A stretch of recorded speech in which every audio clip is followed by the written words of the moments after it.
This is the Troll Patrol. Live. With Justin. Freakin. I have this meme I so desperately want to use, and I've almost put it up here multiple nights. And I'm just like, ugh. I might take some flack for that one. Cause there's racism, there's sexism, like it's got it all. I mean, I have a awful. All right, you get that meme now. You can get that meme now, mainly because possibly this is gonna be when the least PG-rated clip, when the least amount of people will be in here. So we'll do that meme right now. I'm not doing the voice though. I'm not doing the voice. You can say you can't be racist against Italians, but I'm not going to do the voice.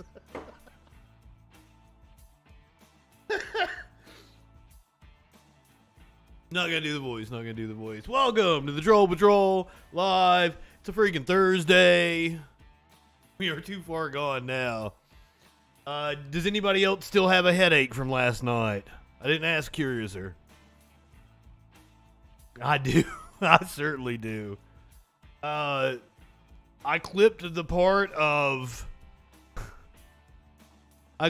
where Rob went hysterical on me there. And it's already gotten like 1,500 views on YouTube in the last couple hours, so weird. The voice must be done or it's at work. Oh my god, I didn't even notice that. Jesus, it gets worse and worse the more I look at this meme. I'm gonna get canceled. I'm gonna get canceled. I'm so gonna get canceled. You gotta wait for the song to end. Do elevated messages make your comments seem intelligent? I don't think so. They're not gonna be called elevated messages on this channel, guys. They're gonna be called woke messages. Woke messages. Oh, also, Warlord, if you want a sticker of Cancel Warlord, you're gonna have to get me your profile picture. I've tried. I don't know what it's from. I've tried typing in like Zombie King, and I'm not seeing it. I don't know. I don't know where it is. It is at a place I can procure it from. Well, I mean, you don't get no Cancel Warlord sticker then. You get me that picture, and I'll get you a Cancel Warlord sticker. Because the image that I ripped off of Discord to like put you on that meme, like it's way, way, way too pixelated. All right, the music ended, but I still don't want to flip over to this meme.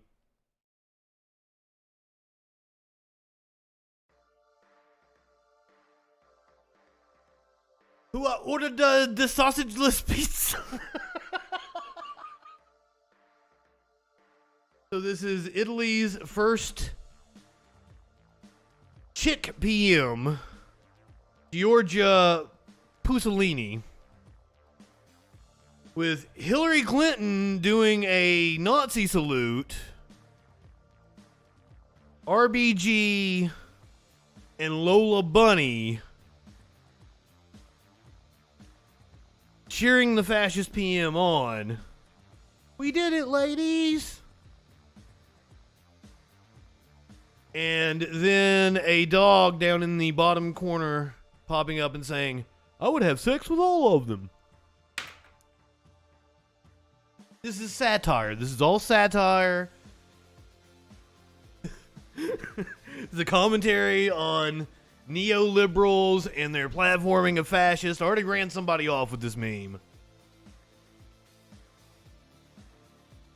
The dog down in the bottom corner isn't being sexist, pointing out the sexism in our society.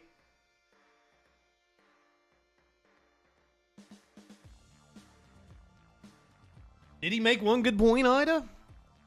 Okay, speaking of which, I'm gonna have to do the thing. I gotta do an addendum because I was put on the spot last night and I could not provide sources for a couple of my claims.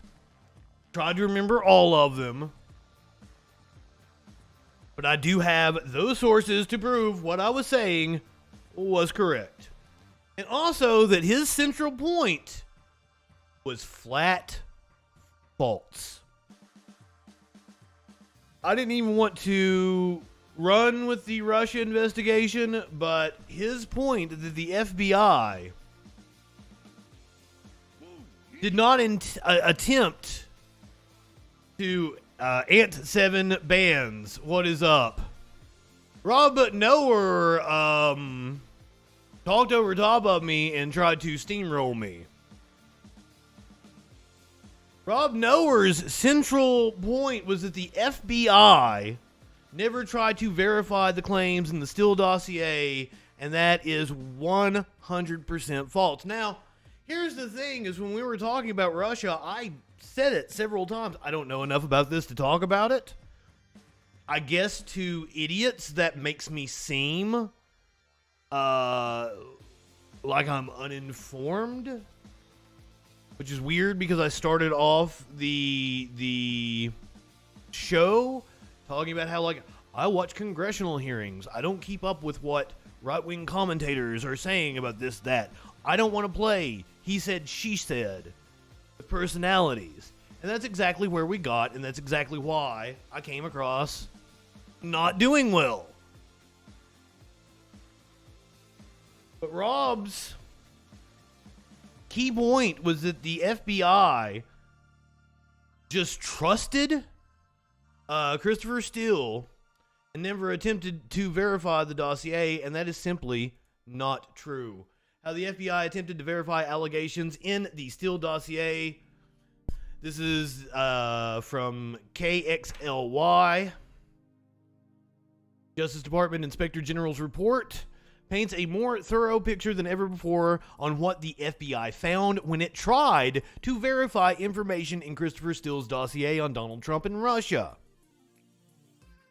I made the claim that about 70% of the Steele dossier was verified. That was Steele's claim. Christopher Steele said 70% of what was in the dossier was verified.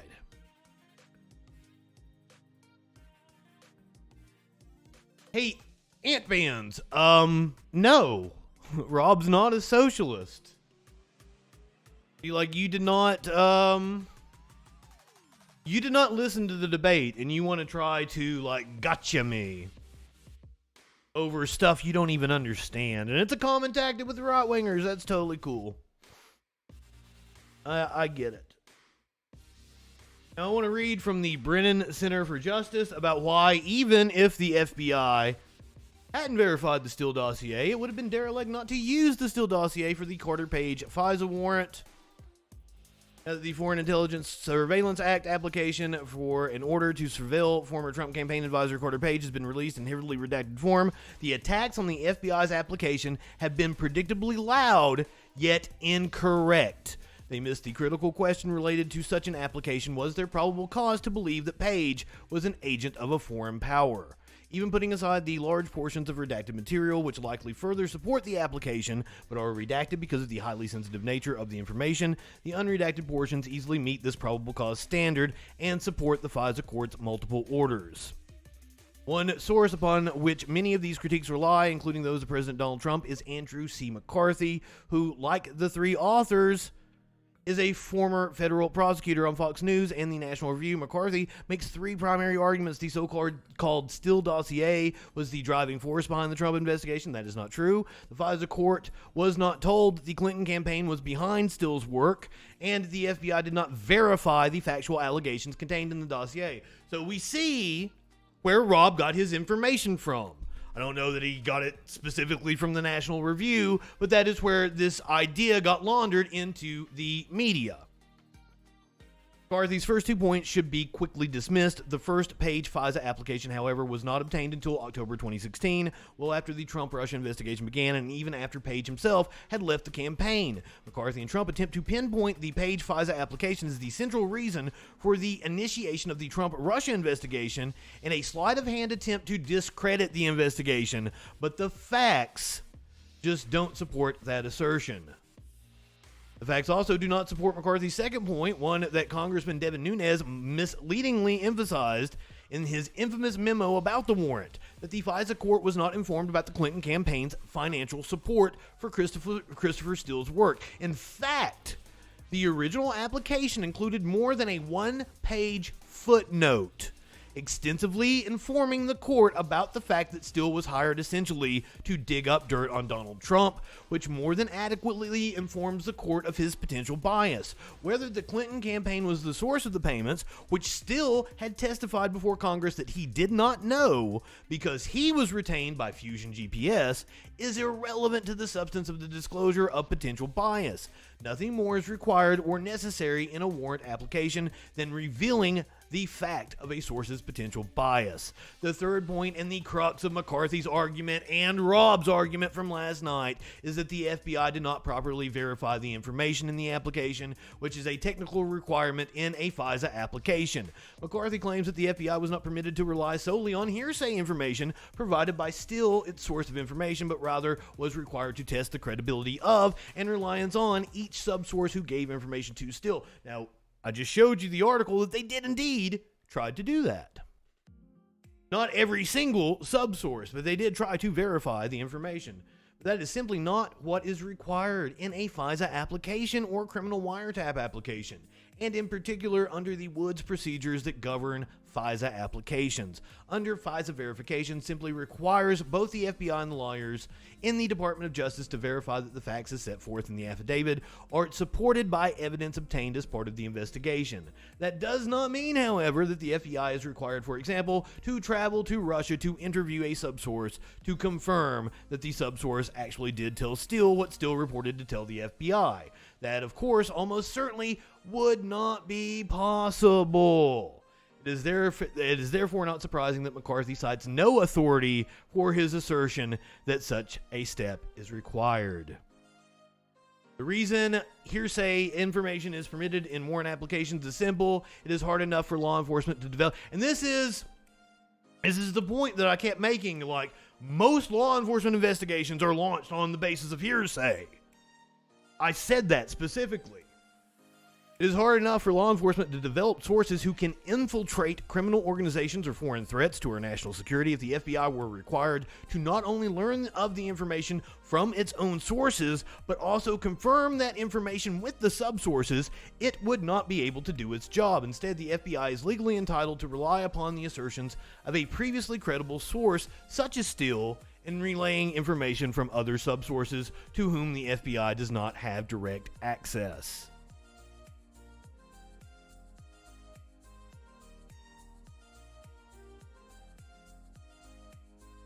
Now, I did miss, I had an article, but I fucking lost it, where,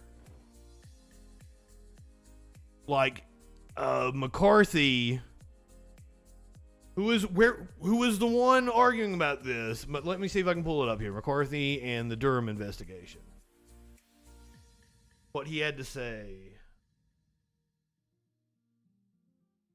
Because his statement so disputes everything Rob said last night. And this is the dude where Rob got his argument from, whether he knows it or not.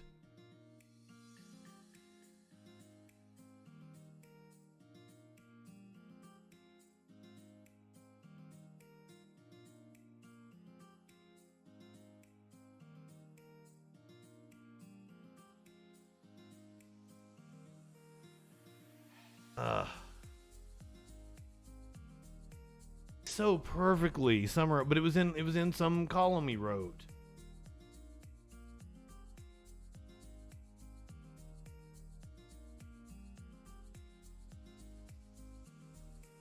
Basically, the crux of it was, while there was certain missteps, the investigation was sound.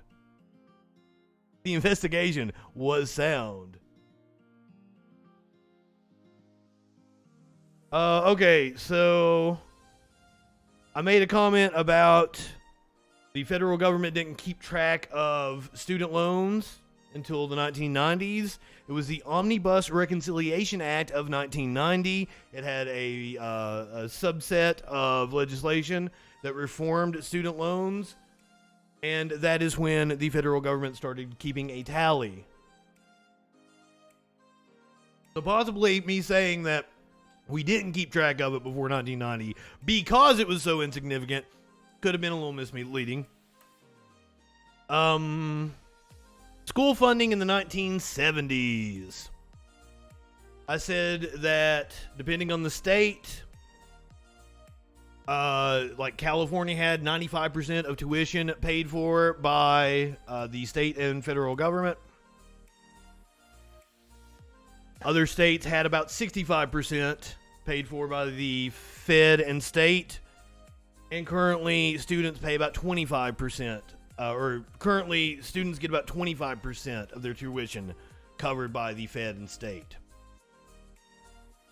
So, researchers found that the money public colleges collect in tuition surpassed the money they received from state funding in 2012. Tuition accounted for 25% of the school's revenue, up from 17% in 2003. State funding, meanwhile, plummeted from 32% to 23% during the same period.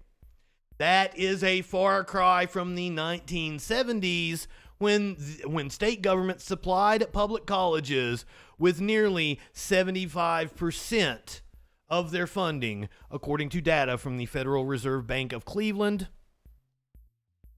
The federal government usually kicked in about another 10% funding on top of that. So in the 1970s, if you were going to college, about 75% of that cost was covered by state funding. Another 10% of that was covered by federal funding, so you had to pay about 15% of the cost of tuition.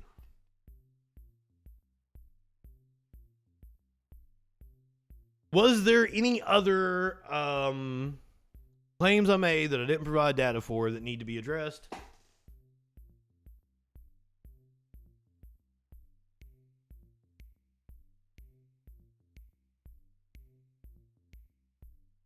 Cicero, Sky Comet, RB, good evening, Warlord, love all of you, Ida, even Ant Bands, I love you too, dude.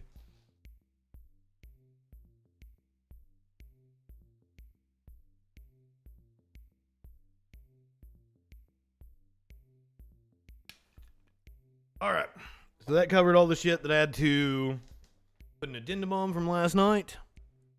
Ray, good evening. For those podcast listeners, I split the stream into two for you last night. You listened to this show as a podcast. You had the option to listen to the debate on one feed, and you had the option to listen to the news segment of the show on another feed. Just so if you didn't want that screaming match, you could totally skip over that.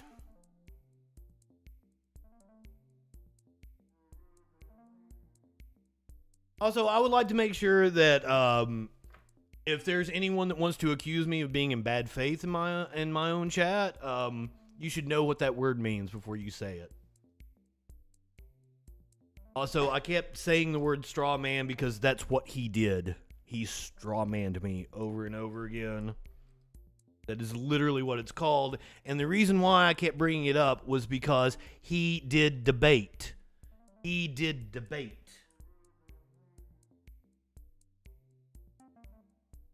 Not acting in good faith is using dirty rhetorical tricks like straw man fallacies. I don't do that.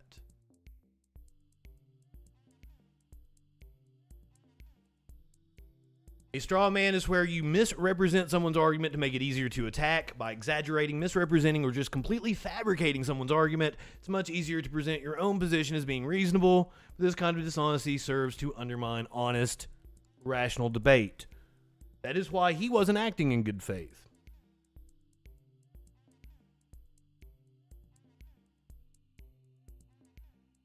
Yeah, if you're not really listening to it, can you not make comments? Probably best. Well,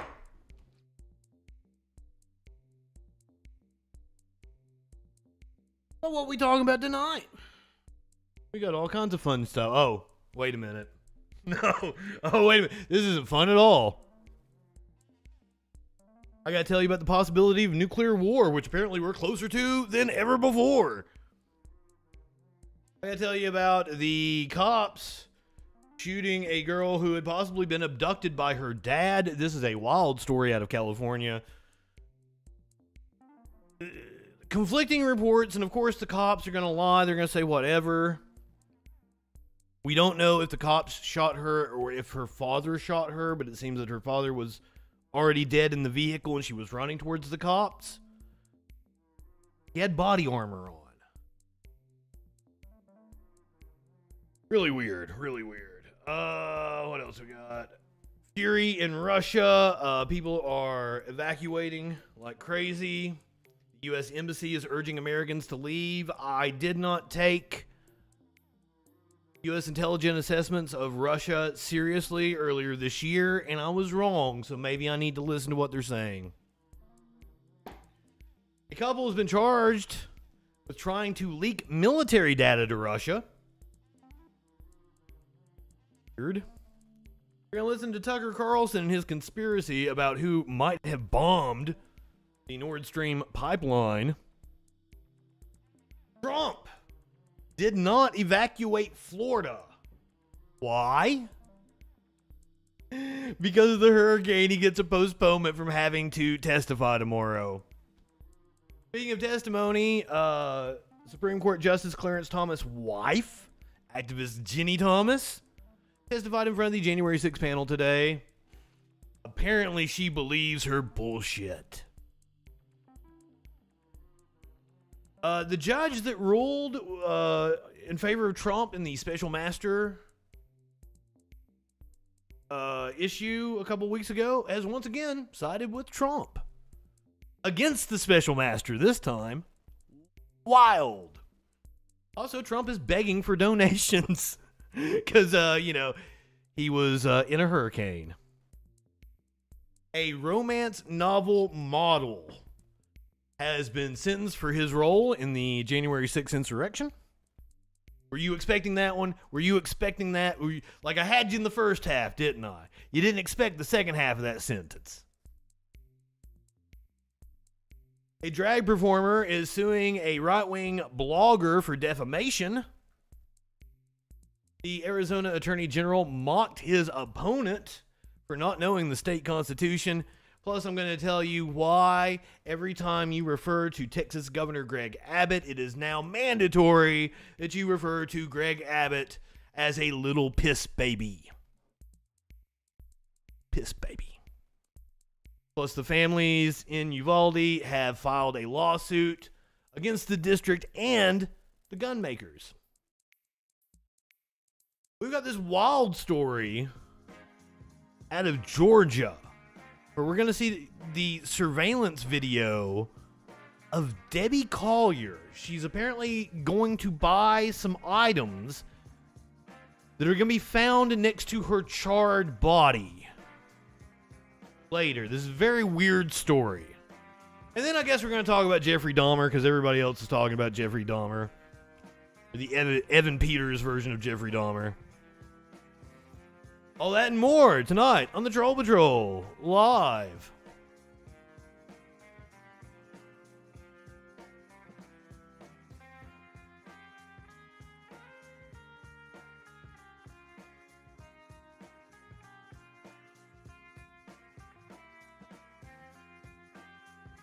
Not high enough for this shit.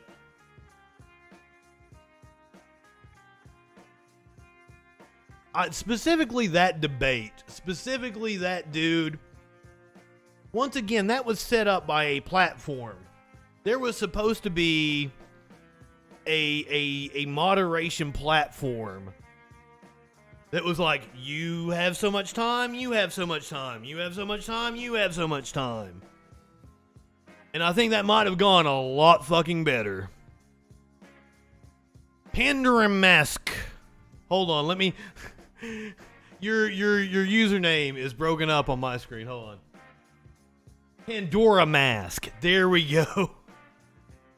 Pandora Mask, what is up? Thank you for being a freaking follower. I'm so glad to have you here.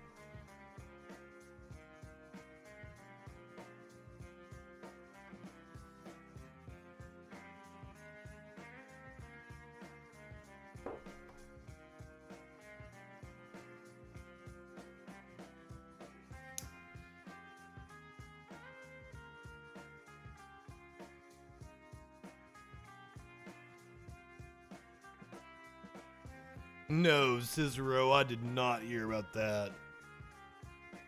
Smoke weed every day. Pour some bong water out for Nate Dogg.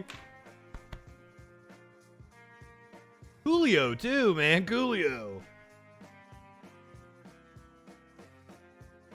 That one didn't hit me until after the show last night. Damn, man. Coolio. And then I read where, like somebody interviewed him and asked him about the whole like Weird Al controversy, about how pissed off he was about Weird Al. And he's like, that made me look stupid. I wish I hadn't have done that. That song was funny. I was up there with he parodied Michael Jackson and stuff, and I'm like, wow. Thank you, Coolio. Thank you, Coolio. That was awesome of him. Yes, do not drink bong water. Don't do that. Also, I made the comment last night when we were watching the Lizzo video that I was hoping that, 150 years from now, if we survive as a race, there's going to be a history textbook, and it will have a picture of Lizzo playing that crystal flute, and I wanted that quote that she had to be like the inset quote in the textbook. Well, I made a thumbnail for the Lizzo clip from last night and made it look exactly like a history book with the bitch I just twerked and played James Madison's crystal flute from the 1800s as like the inset quote.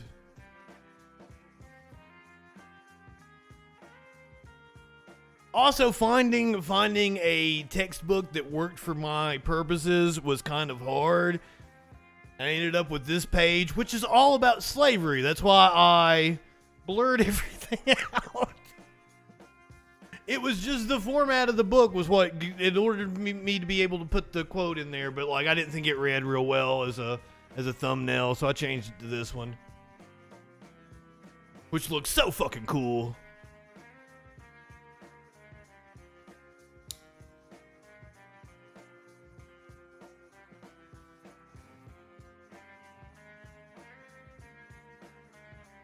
Fucking love Lizzo.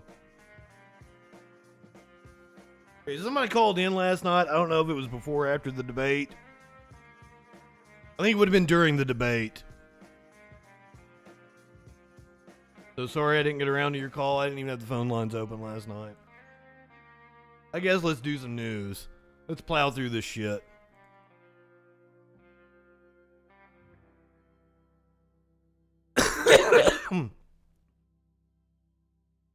Oh, I'm sorry. Once again, I thought I muted my mic and then coughed right into it. I did that last night. My apologies. Russians rebel as Putin drafts more people in battle for Ukraine. I don't like the way the Washington Post did these videos here. Kind of hard to watch them.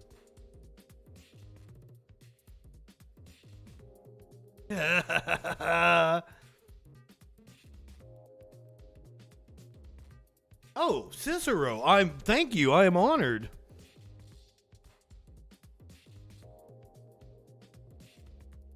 This is the scene of people fleeing Russia. I believe this was in a conscription office. I almost called it a consignment office, but that is not what that is. President Vladimir Putin's mobilization of Russian men to fight in Ukraine has overlooked me. I'm still a little sick. Mobilization of Russian men. I really wanted to take a nap instead of doing this, but I stayed up for you guys.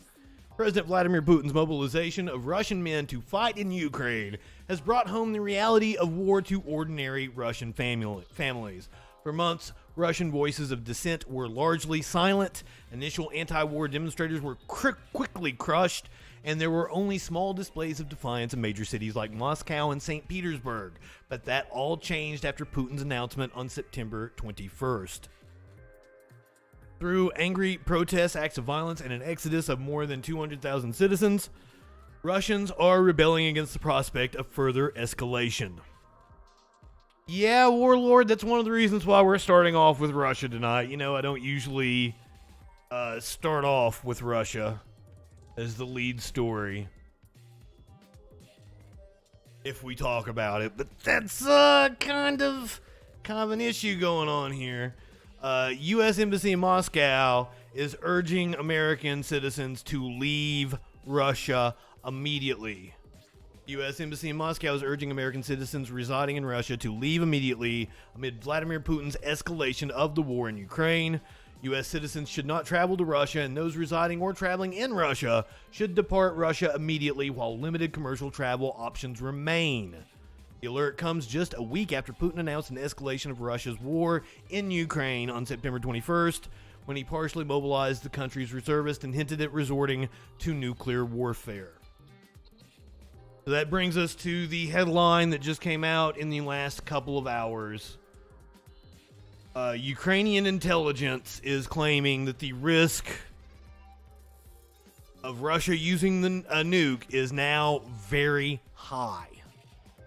Ukrainian military this week responded to Vladimir Putin's recent nuclear threats with alarm, and Ukrainian intelligence deputy told The Guardian the risk of Russia using a nuke is very high. Still, experts believe the risk of nuclear war is still low. So I guess that means it's just going to be like an isolated mini bomb or something. The Ukrainian military isn't taking Vladimir Putin's nuclear threats lightly. The Russian president last week, in a brazen escalation of his war in Ukraine, made a thinly veiled threat of nuclear warfare, warning that this is not a bluff. Oh my God, Sticks, I would assume the same. I mean, I have a feeling Russia had something to do with the chemical weapons in Syria, if I had to guess. The Russian president last week, this was a few years, this is what, 5, 6, oh God, it's 2022 now, isn't it? It was like 7, 8 years ago, God damn. The Russian president last week, in a brazen escalation of his war in Ukraine, made a thinly veiled threat of nuclear warfare, warning that this is not a bluff. Come on, man. Listen, Putin. All I've got to say to you is this. Up yours, woke moralists. We'll see who cancels who. Bring it, buddy. Bring it. Several intelligence experts have since said that the threat of nuclear war remains minimal, but Ukraine is sounding the alarm nonetheless. In an interview with The Guardian this week, Vadim Skibitsky, Ukraine's deputy intelligence chief, and I think I did a really good job of saying his name, put the threat of Russia using a nuclear weapon against Ukraine at very high.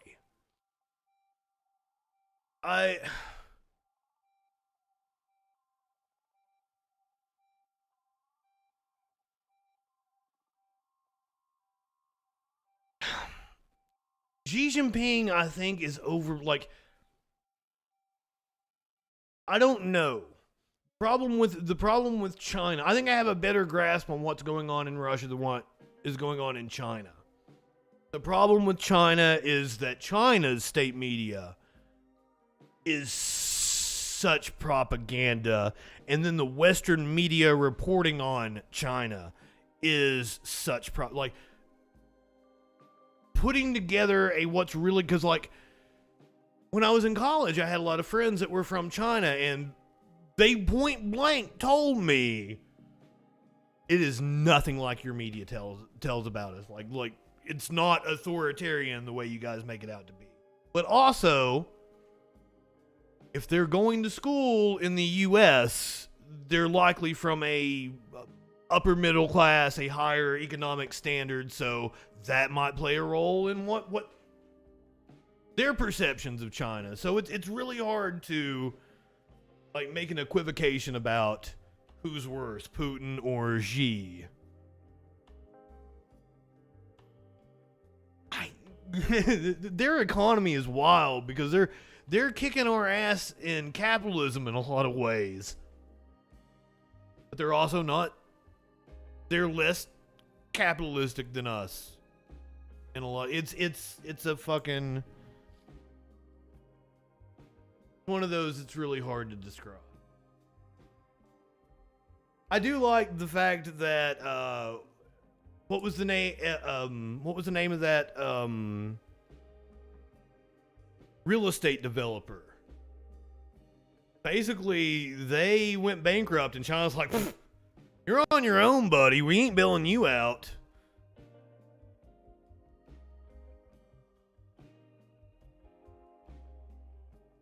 Naomi Sexy Cyborg? Is that a real person? Naomi Sexy Cyborg? And of course RB would come at me with somebody with Sexy Cyborg in their name. You live in sexual anarchy? DOJ today charged a couple in an alleged plot to leak military health data to Russia. A former U.S. Army major and his wife, an anesthesiologist, has been criminally charged for allegedly plotting to leak highly sensitive healthcare data about military patients to Russia, the U.S. Department of Justice said on Thursday. Jamie Lee Henry, the former major who was also a doctor at Fort Bragg in North Carolina, and his wife, Dr. Anna Gabrielian, were charged in an unsealed indictment in a federal court in Maryland with conspiracy and wrongful disclosure of individually identifiable health information. The indictment alleges that the plot started earlier this year after the Russian president, Vladimir Putin, ordered the invasion of Ukraine.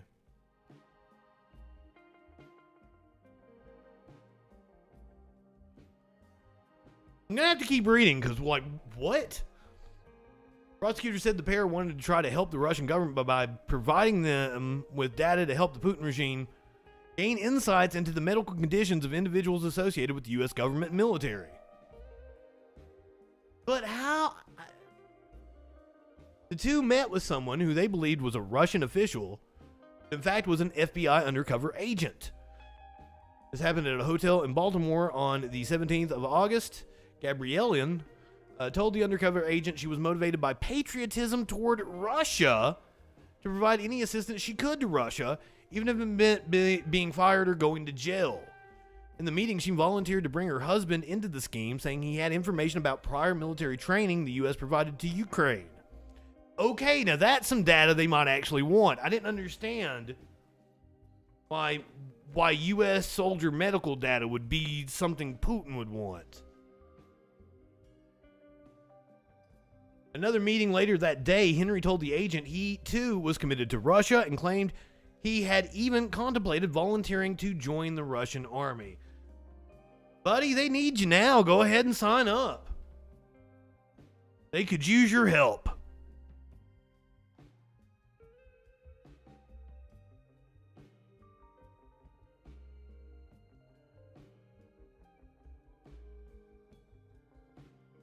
Still getting over the crud. Still getting over the crud.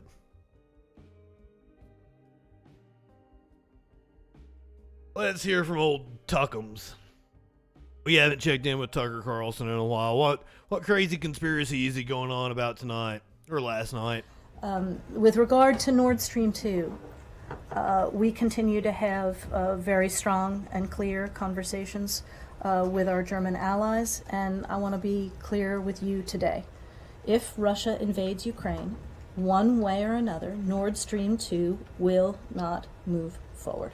If Russia invades, that means tanks or troops crossing the border of Ukraine again. Then there will be no longer a Nord Stream 2. We will bring an end to it. How will you do that exactly, since the project and control of the project is within Germany's control? We will, I promise you, we'll be able to do it. As you know, energy is the cash cow that enables these kinds of military deployments. So Putin needs the energy to flow as much as the consumers need it. But more broadly, we have been counseling Europe for almost a decade now to reduce its dependence on Russian energy. Today, we are also dealing with an act of sabotage. We do not know the details of what happened yet, but we can clearly see that it is an act of sabotage, an act that probably marks the next stage in the escalation of the situation we are dealing with in Ukraine. The Washington Post got right to it. Putin, they declared, is now weaponizing the Nord Stream pipelines. According to the Canadian ambassador to the UN, Vladimir Putin has decided to use, quote, pollution as an act of war.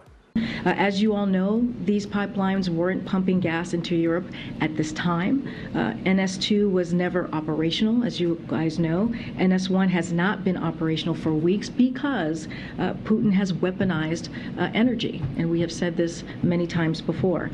This just drives home the importance of our efforts to work together to get alternative gas supplies to Europe and to support efforts to reduce gas consumption and accelerate true energy independence by moving to clean energy economy. But we should tell you that, maybe not coincidentally, today a brand new pipeline was unveiled, a pipeline that carries non-Russian natural gas in roughly the same area as Nord Streams 1 and 2. This is called the Baltic Pipe. It was inaugurated in Poland. It will carry natural gas from Norway through Denmark to Poland and other countries nearby. And it's likely to do very well since now it has less competition. So I do believe the implication is clear that they think that the U.S. bombed the Nord Stream pipeline in order to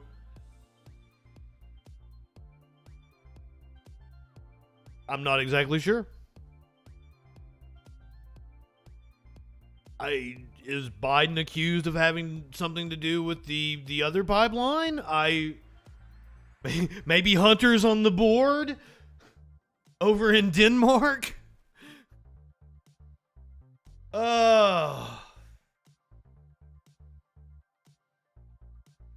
Apparently there's been another leak detected in a different section of the Nord Stream.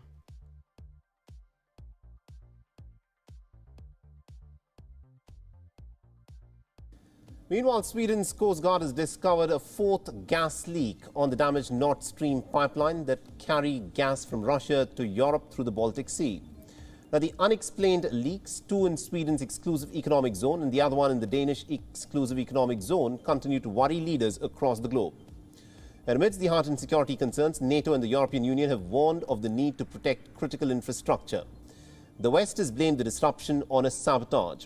The bloc has now vowed to step up the protection of its energy infrastructure.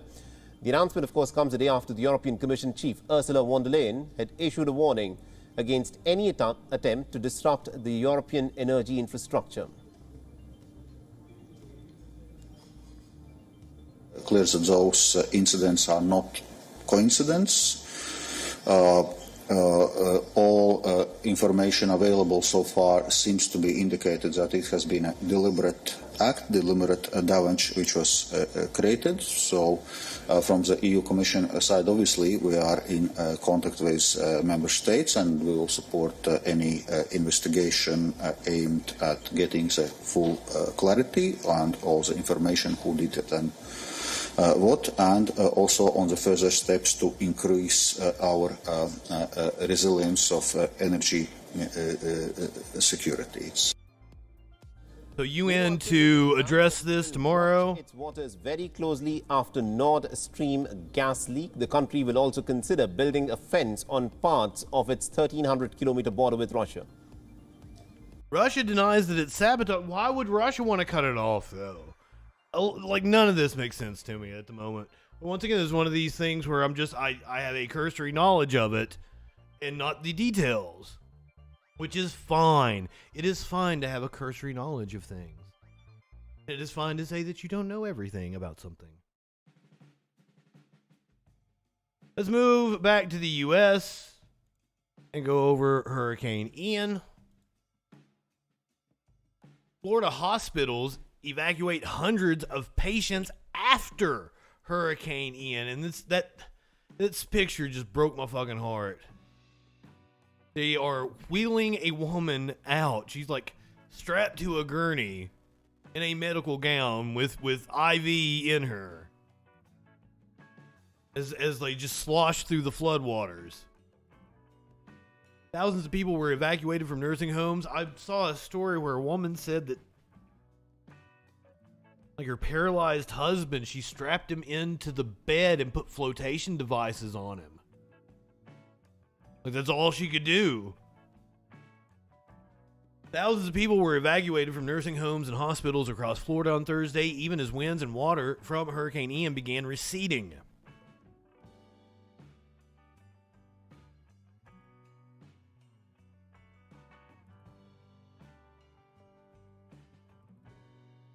I still got that tickle in my throat.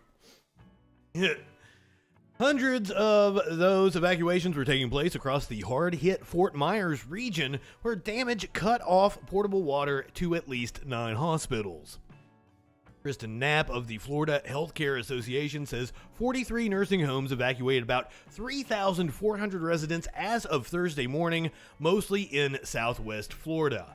As many of the 20 facilities had reported electricity outages, Knapp said generators are powering those buildings. Water was shut off at some facilities too, and one area hospital began assessing the full damage from ferocious winds that tore away parts of its roof and swamped its emergency room. But, you know, capital has got a capital, right? A company told its employees, "We working through the hurricane." Company asked employees to bring family and pets to the office to work through Hurricane Ian. "We are not closing. We are working. We'll make it super fun for the kids."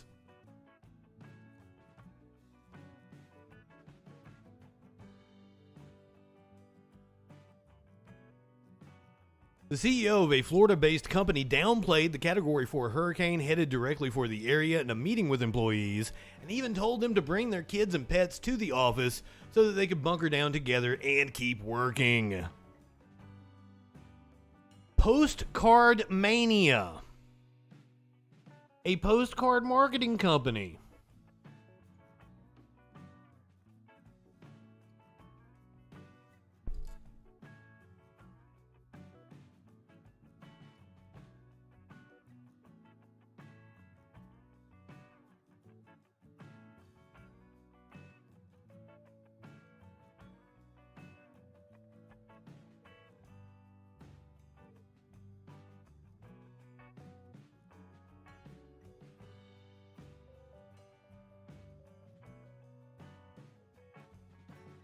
I'm fine, I think. Postcard Mania. You know, I understand if you have some vital function you perform in society, you staying and working through the hurricane, but Postcard Mania? A postcard marketing company that has 69,000 noise plus square foot main campus in Clearwater. I think that's supposed to be Clearwater. Oh. That's not a comma. I was like, Clearwater? I think that's supposed to be Clearwater, Florida. I am totally, like hallucinating and shit tonight because of the sickness. A postcard marketing company that has a 69,000 plus square foot main campus in Clearwater. Clearwater declared a state of emergency on Tuesday, and Pinellas County began issuing evacuation orders on Monday. Hurricane Ian could be the strongest hurricane to hit the Tampa area in more than 100 years. But in various communications to employees on Monday, the company insisted that the media was overhyping Hurricane Ian. It is expected to make landfall in Florida on Wednesday, which it did. It left the entire nation of Cuba without power. And employees were still expected to work through the potential disaster, even if that meant bringing their families. If you want to leave your home and you're being told to leave your home, you feel like you should, and you have no place to go, Postcard Mania is probably the safest place to be in Florida. According to Joy Gandusa, who told employees during a Monday Zoom call. Anyway, bring your pets, bring your kids, bring everybody to PCM. Obviously, you feeling safe and comfortable is of the utmost importance, but I honestly want to continue to deliver, and I want to have a good end of quarter. And when the hurricane turns into nothing, I don't want to be like, oh, great, we all stopped producing because of the media, and then maybe that it was going to be terrible.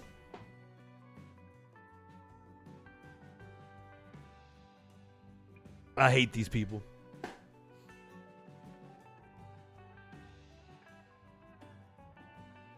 Meanwhile, the hurricane was a plus for one person in the country. Net positive for a man by the name of Donald Trump.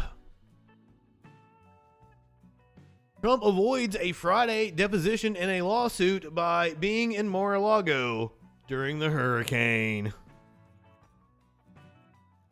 There's a reason Donald Trump is riding out Hurricane Ian at his Florida beach club. He was scheduled to be deposed at Mar-a-Lago on Friday as a defendant in a class action lawsuit. The revelation was made public in letters filed in court on Wednesday by the lawyers suing him. They are trying to question the former president in an ongoing case that accuses him, his adult children, and the Trump Organization of deception and fraud as they allegedly promoted scam businesses. The court had set a Friday deadline for lawyers to be able to question Trump and others in the case under oath, but Trump's lawyers responded in court Wednesday night that they had flown to Palm Beach this week with Trump ready to testify, and they said they would have to reschedule the deposition if only Quinn's team had asked. Trump's lawyer, Clifford Robert, called Quinn on Tuesday. Quinn wrote in a letter to the federal court in Manhattan to tell me that he and his colleagues were boarding a flight to Palm Beach. I expressed some surprise. I believe I used the word walloped. Mr. Robert indicated that they were flying down anyway. We reached out to Mr. Robert and his colleagues again this afternoon, both by phone and by email, but we're not able to get in touch with them, Quinn told the judge. Accordingly, the last we heard is that the defendant insists that the deposition go forward at Mar-a-Lago and on Friday. With all respect, we do not believe that is prudent or safe.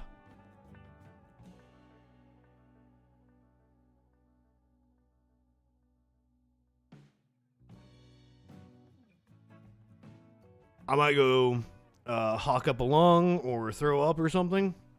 When we come back from the other side of the break, Trump is begging for donations for his hurricane hit golf resort.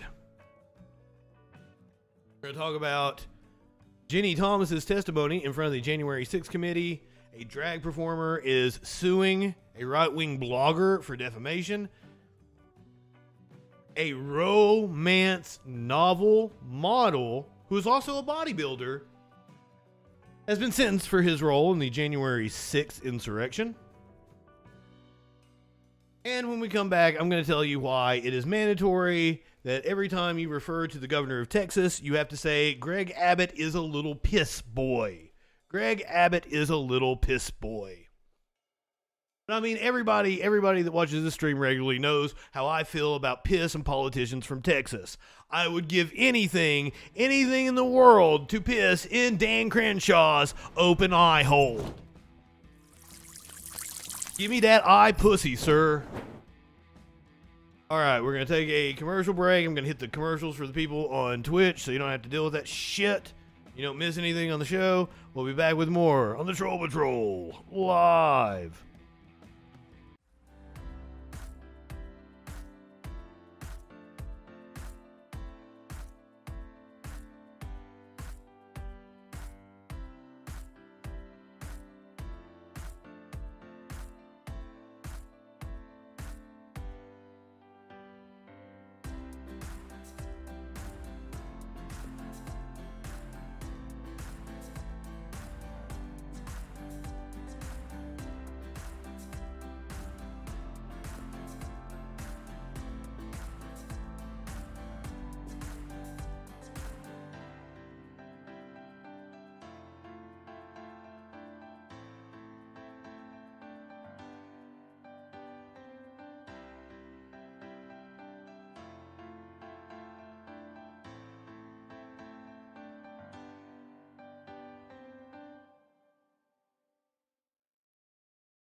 We live in turbulent times.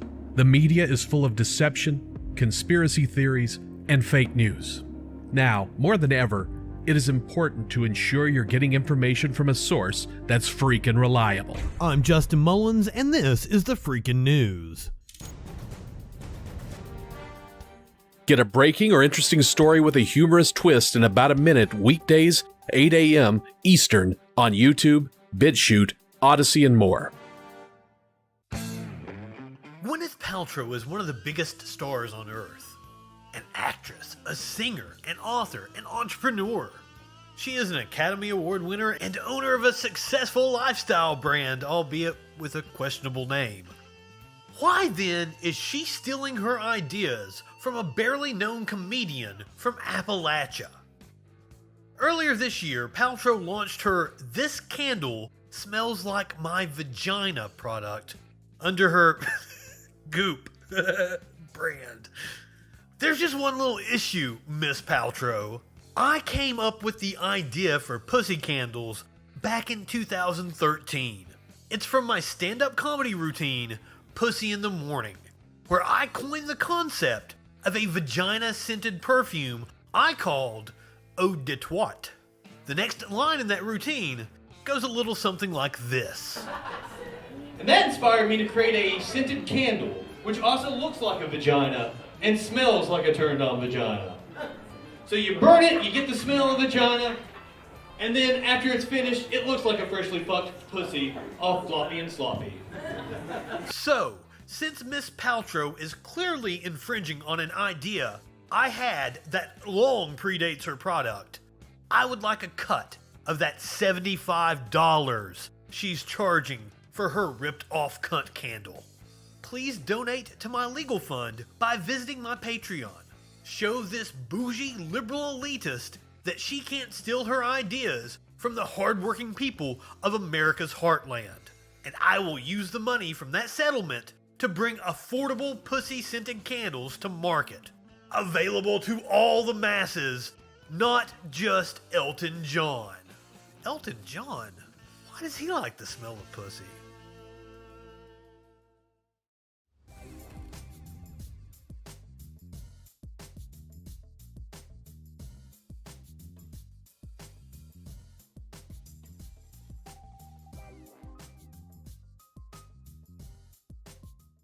Now we turn to YouTuber Justin FREAKIN. The guy's, he's a formidable voice in the culture.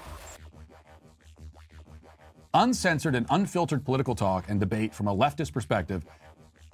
The day's top news stories and videos with astute social commentary. If not high enough for this shit. All we're establishing is this guy's wicked sick aesthetic. Right-wingers are morons. You brought back the wrong kind of fucking cake, you idiot. Guess I gotta thank Matt Walsh for introducing me to Justin FREAKIN. Yet you're like, we'll pray for somebody. You think you can telepathically communicate with a deity, and you have the audacity to say somebody else has a mental disorder. For the love of God.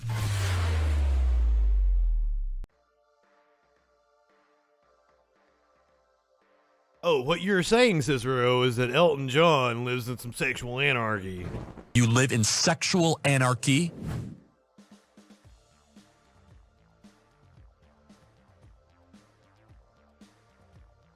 They took a legendary 200-year-old crystal flute out of storage so that Lizzo could play 2 notes on it. The purpose is to remind you that nothing you care about has any value. Remember what they took from you.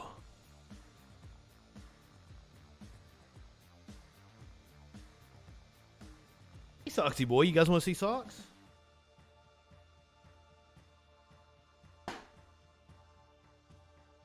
That'd be the heavy one that come up. Say hey, Socks. Say hey, buddy. Wave at him.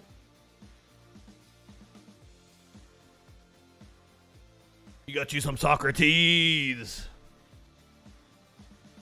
He's my cuddle cat. I mean, it seems like Smokey's the cat that I would cuddle. Let's see, a penguin. You gotta go over to Producer Dave for a penguin. You think the way Smokey's always in my lap, he'd be my cuddle cat. No, Socks is my cuddle cat.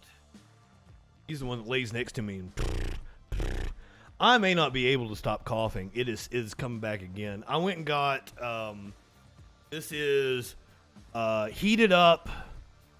It's pretty hot.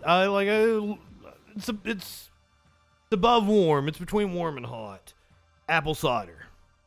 So try to soothe my throat because I can't stop coughing. It hasn't been a thing that's been going on today. Like, this specifically started just a little bit ago. Did you think it had a glassy sound? I don't know. It was hard to tell. Now, I had a friend that was like, Lizzo twerked while playing it. It was like, I don't think she twerked while playing it. But upon watching the video again, she doesn't necessarily twerk, but she shakes her ass. Like, she's shimmying her ass back there. I consider like a twerk a bend over at the waist, ass out kind of thing. She just kind of like shook her ass. She shook that booty. So I thought she twerked and then played it. I thought that was what the quote said, but no. She actually said that she twerked while playing it. And the right-wing outrage was apparently a day late.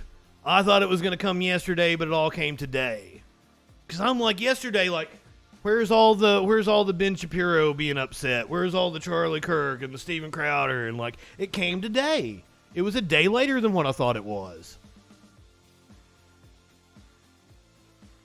Because, like, just as soon as it happened, I mean, I heard about it hour after the show, Monday night? Or Tuesday night, whenever it happened. And I was like, oh shit, the right wing's gonna get so outraged. Oh yeah, she was really playing. She played like 2 notes on it. I watched the Majority Report earlier, and they actually played a video where she was in the Library of Congress. Let's see if we can find that. Like, they were just, like, letting her grab, like, different shit and play it. That was fucking awesome. Oh, she actually she played the flute beforehand. I thought the first time she played it was on stage that we watched it.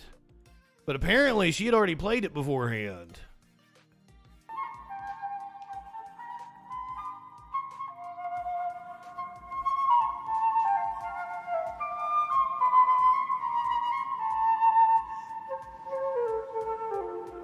So that's the crystal flute.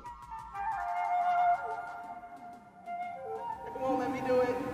Sorry, James Madison and Miss White. Miss Madison. All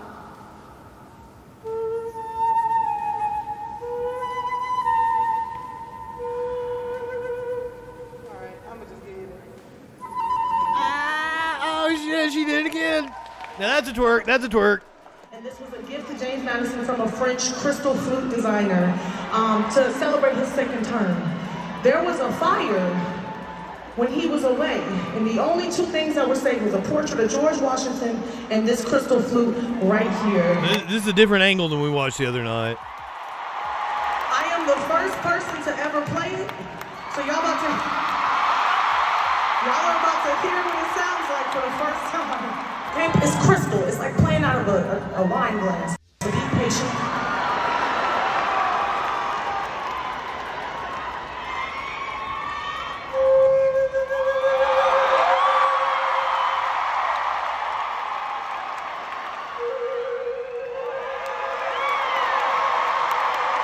See, she's acting surprised, so that's why I thought that was the first time she played it. See, here she is playing other historical instruments. I didn't say specifically flutes because I think she plays a didgeridoo at some point in time. That's the opening for July. Or no, maybe that is a flute.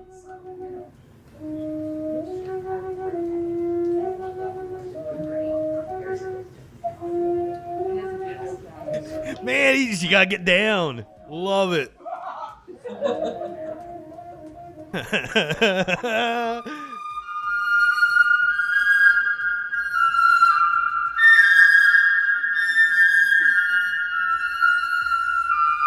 Wow, and I bet the acoustics there are insane. Because she is in the foyer of Congress.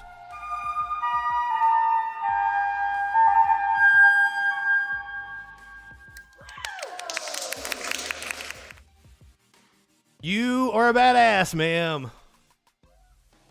Fucking love you. Alright, back to the person we all love the least. Donald Trump is begging for donations as Hurricane Ian wreaks destruction across Florida.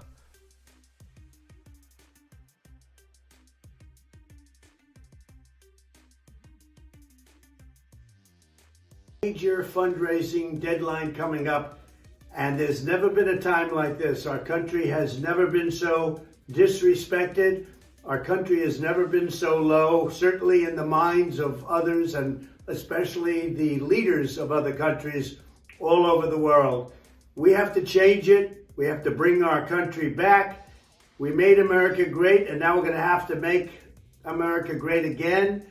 So I say, whatever you can do, help out. We have to meet the deadline. The midterms are coming up. It's going to be one of the most important elections in the history of our country. Yeah, we're all tired of hearing that. And help out. We really appreciate it, and good luck. We have a major fund. I assume this has something to do with like his legal fees and not actually electing Republicans, because it's Trump. It's Trump. Help me pay for my cheap lawyers. I couldn't get the good ones.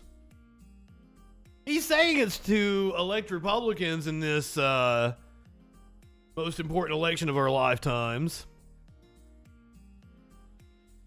Judge again sides with Trump in Mar-a-Lago documents fight. The order on Thursday is Cannon's first significant move in the process since last week, when a federal appeals court sharply rejected her decision to initially include about 100 documents with national security classification markings in Deary's review. The judge overseeing Donald Trump's challenge to the FBI seizure of documents from his Florida estate again sided with the former president on Thursday. U.S. District Court Judge Aileen Cannon issued an order extending the timeline of an outside review Trump demanded of the documents and other materials the FBI seized from Mar-a-Lago and Palm Beach on August 8th as part of the investigation into alleged unlawful retention of classified materials and other government records, as well as obstruction of justice. She also overruled some of the procedures proposed by the independent reviewer, senior U.S. District Court Judge Raymond Deary, whom she appointed to the role at Trump's request. Cannon, a Trump appointee based in Fort Pierce, Florida, essentially adopted a slower timeline proposed by Trump's attorney for the document review to be completed or to be conducted by Deary, who is based in Brooklyn. Under Cannon's new order, the review and her handling of any objections to Deary's rulings will almost certainly stretch into the new year.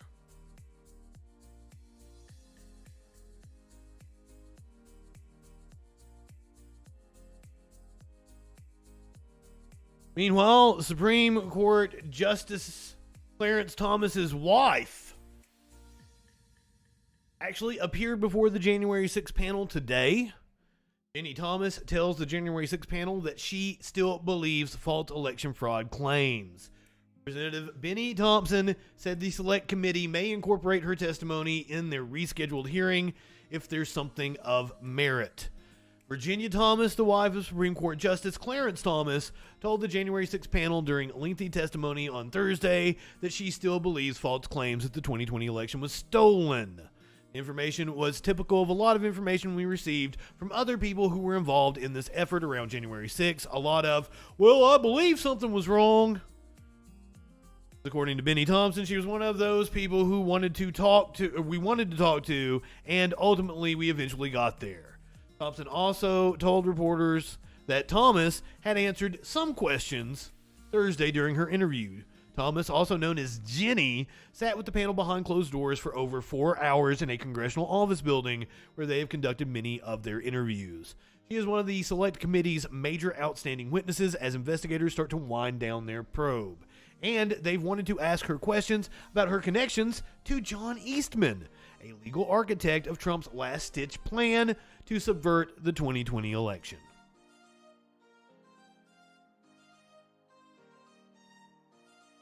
Meanwhile, Logan James Barnhart,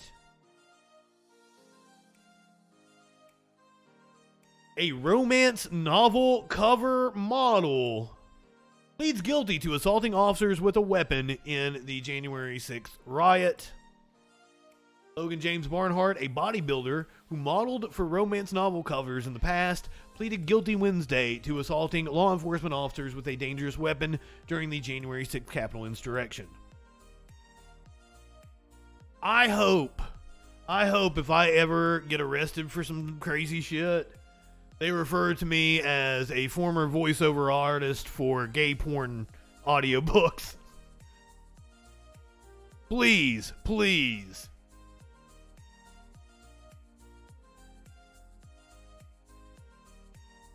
Barnhart's statement of events, which was filed in federal court in Washington, said he and his co-defendants confronted officers at a Capitol terrace.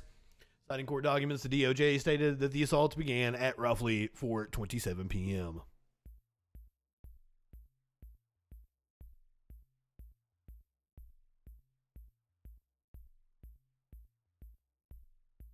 A drag performer who, let me show you we have not seen a picture of the romance novel cover artist. This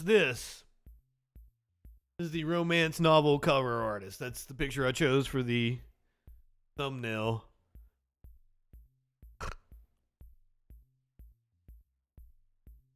Didn't even put a picture in the story. What is wrong with you, HuffPost? That's what everybody came for. You can't put in the headline that it was a romance novel cover model and not include a picture of him.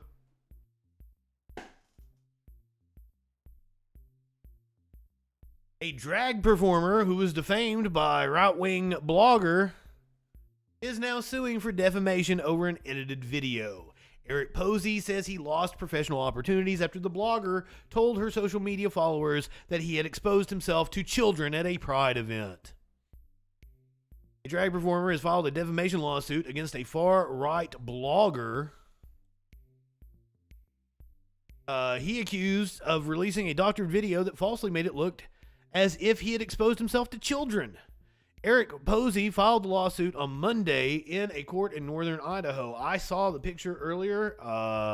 Let me show it to you, and I'll show you what they did. It was just a still, but I can show you the original picture and then the edited picture, I believe, if I can find it real fast.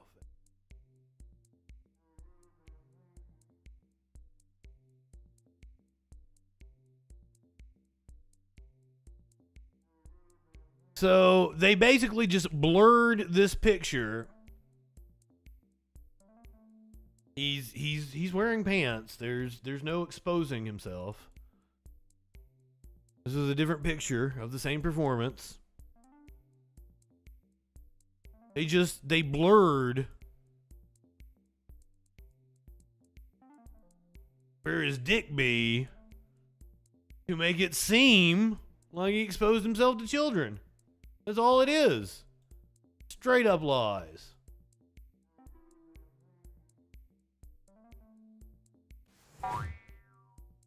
Meat Case, good evening. Phoebe.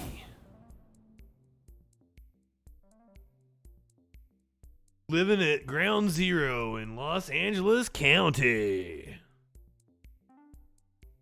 Well, apparently the use of nuclear weapons, the probability of the use of nuclear weapons, very high. The probability of nuclear war, very minimal, if that makes you feel any better. According to the story that we read earlier. A subsequent police investigation cleared Posey of wrongdoing, and a city prosecutor said an unedited copy of the video showed no evidence of indecent exposure. Because of course it didn't. Because right-wingers just make up shit. Maybe they actually believe that bullshit. Maybe Rob actually believes the bullshit he was spewing last night. Maybe Ginni Thomas actually believes the bullshit she was spewing. Both of them do seem kind of dumb. I'm sorry you're confused.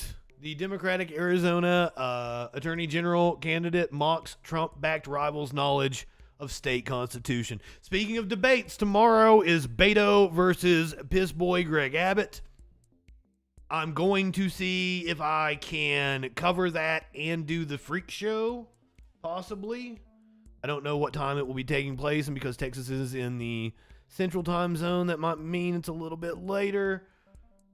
I do have a guest for this Friday's freak show, Sir Warm-Ups. I am going to try to convince him to change his name to Sir Wampus, because I think that would be a much better name. That's what I always think it is. Like, for some reason, I just don't see the R. I'm like, hey, Sir Wampus. So, Sir Warm-Ups is actually my friend from college, but not the college I graduated from. No. I went back to college later on in life. And Reg's Voice, who was on the Freak Show a couple weeks ago, she was my friend from college when I graduated with my broadcasting degree. Foxy boy, chill. Sir Warm-Ups was my buddy from college the first time, where I only went one semester when I was 18 and then dropped the fuck out. And here's the thing, is Sir Warm-Ups has not exposed his name to me in any way. So I don't remember if I actually remember my buddy's name from 20 years ago. And I'm going to see if I remember what his name is. I've got it up here. I'm pretty sure I know what it is. But we're going to spring it on him tomorrow and see if I remember his actual name.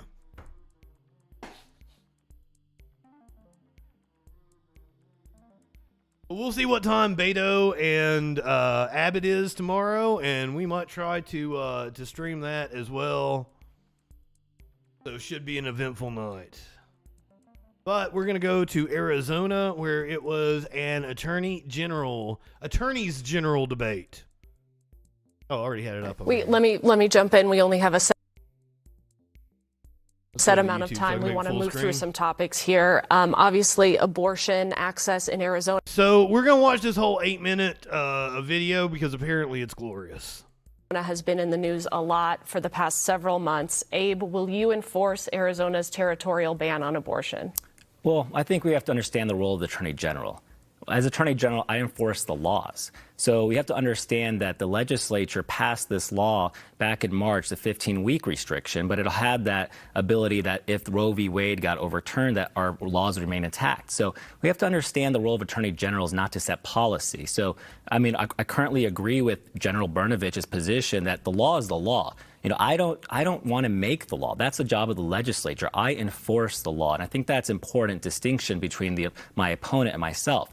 I mean, she has said on record that she would not have enforced that the 1977 law or 1901 law or even the 15-week law. And I think that's dangerous. I think people are electing us to actually uphold the law and not to be a super legislator. So I understand my role as Attorney General has a limited power and a limited authority.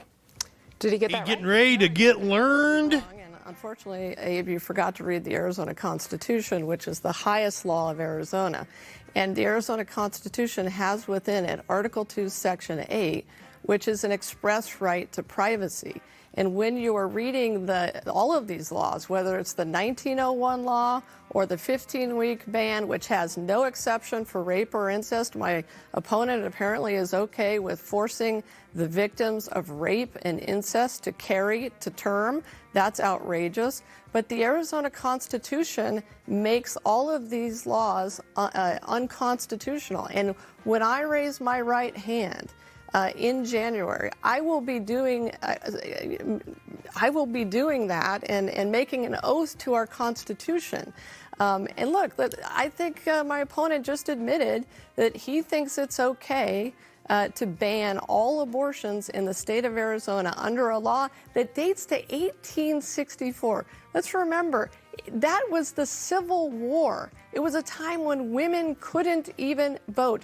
And women are going to die. Women and girls are going to die because of this 1901 law and because people like my opponent and Mark Brnovich are forcing it on the women of the state of Arizona. I will not prosecute any doctor, any pharmacist, any nurse for abortion, period, because of the Arizona Constitution. Please.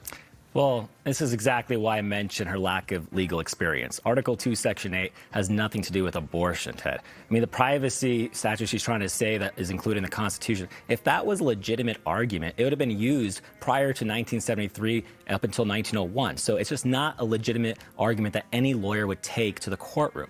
I think this is the sign that the difference between the candidates and I. I mean, I could disagree with the law, but ultimately I am tasked to enforce the law. I think that's the major difference. And I think it's a sign of maturity to understand. Oh, what about prosecutorial discretion?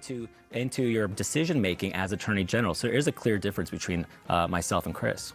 So you are making a commitment that if there is a law you don't agree with, you will enforce it in Arizona as Attorney General? Absolutely. That is exactly the job of Attorney General. I mean, legislature passes the laws and it's signed by the governor. I mean, I think it's dangerous territory. If a Democratic legislature passed a law, I am bound to uphold that law as Attorney General. But my opponent wants to pick and choose depending on her personal beliefs. I think that's very dangerous territory that we're walking in. Well, this is absurd. You have said that you would have decertified the 2020 election and that you would not have certified the 2020 election. I mean, for you to sit here and say that I'm picking and choosing laws is ridiculous. And again, Arizona has an express right. I like her. That is the supreme law of Arizona. Now, obviously, the Arizona Supreme Court is going to have to decide this question. I believe it is a serious argument. It's an argument that a number of scholars have made, that there is a right to privacy. That's what Roe was decided on. States do not deserve to have an attorney general, the current one or the one who is sitting across me who wants to be attorney general, who will force them to, who believe that they have the right to tell women what to do with their bodies. It's outrageous, it's unacceptable, and it's unlawful under the Constitution. Reasonable people can disagree with abortion. I mean, there's an argument to be made on both sides, but I am tasked. Reasonable people don't make children carry rape babies. And this is why I want to keep going back to her lack of legal knowledge and experience. The Attorney General does not certify an election, Chris. They are a witness to certification. And I understand fully well the Attorney General doesn't decertify an election as well. So I don't know why you keep... Why did you say you would have done it? I've been consistent on the trail. I have never said that. I'm sorry, there's tweets that say the opposite Chris, of that. you consistently... Why did you say on this set? I'm respectful for your time, and I just ask you to be respectful for my time. What I'm saying is right now, you're bringing up distorting my views right now, and you're distorting the abortion issue. I mean, you have a lack of legal knowledge, and what you're trying to do is put your personal beliefs into the Attorney General's office, it's because you're an activist general. You're not going to be Attorney General. So you have to understand the role of Attorney General has limitations, and it's not based off your personal beliefs, but rather you have to uphold the Constitution. I've done that as a prosecutor, and I swore to defend it as a U.S. Army Reserve intelligence officer. To make it clear, you would defend and you would prosecute unjust laws that you considered unjust laws. I think there's a difference between unjust versus laws I disagree with. I mean, unjust is suggesting that it would probably not be constitutional. I think there's almost rare cases where a law is so blatantly unconstitutional that gets past the legislature and the governor. But isn't that what she's saying, that this would be an unjust law? But she's using her personal beliefs based off of a... So the quote was, as an Arizonian and candidate for Attorney General, the overwhelming publicly available evidence shows the 2020 election was rotten. Argument article. Hold on. She's trying to use this idea of the privacy clause of the Constitution. No legitimate lawyer thinks that, but besides that, it just defies. She's saying that the 15-week law that was passed, 15-week restriction that was passed in March, she said she would not uphold that. So I'm confused. Why would you not uphold that if you want to have the intent of the people? Which I'm is the sorry that you're confused about the Arizona Constitution, Abe. I know you only graduated from law school a few years ago, but the Arizona Constitution says what it says. And a number of legal scholars have said that Article 2, Section 8 is an express right to privacy. Look, the Arizona Constitution has in it a number of things that the federal Constitution doesn't have.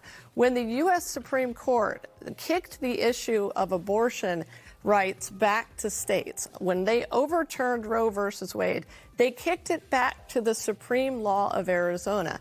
And there are multiple states, including Florida, Abe, that have an express right to privacy where this is now being litigated. In Florida, it's being litigated, and when I'm Attorney General, it's going to be litigated here. What I'm saying is the moment I take office, I am going to reverse Attorney General Brnovich's opinion that the 1901 law is constitutional and should go into place. And so there's a clear difference. My opponent wants to put doctors and nurses and pharmacists in jail for abortion care, and that's outrageous. Ted, again, she doesn't understand the role of Attorney General. The Attorney General has no jurisdiction to prosecute these abortion cases. Okay. So, Chris, you're mistaken once. It seems like every single question you're mistaken on the role of Attorney General. Let me ask you a question regarding some tweets that you made. I'm going to prosecute the crimes of the rigged 2020 election. Yeah. I'm not going to just forget about the fraud of 2020. I'm going to hold them accountable. Your day of reckoning is coming when I take office in January of 2023. What crimes? Who is going to There be it is. Who will be held to reckoning? There it is. I was trying. Right now. I was still trying to find, like, that doesn't seem like the whole quote. Let's go back and hear exactly what he said again. Thank you to this moderator. It seems like every single question you're mistaken on the role of Attorney General. Let me ask you a question regarding some tweets that you made. I'm going to prosecute the crimes of the rigged 2020 election. Yeah. I'm not going to just forget about the fraud of 2020. I'm going to hold them accountable. Your day of reckoning is coming when I take office in January of 2023. What crimes? Who is going to be held accountable? Who will Good be held evening. to reckoning? What are you talking about here? All Arizonans want right now, Ted, is free, fair, and competent elections. And, you know, the media has shifted the narratives by saying that there was no fraud.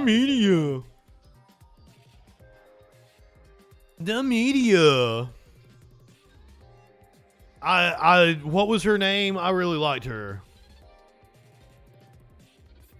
Oh, man, I closed out the article.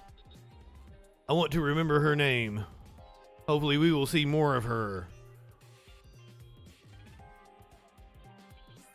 Democrat Chris Mays, Arizona Attorney General Chris Mays. She is the incumbent Attorney General. He was the challenger.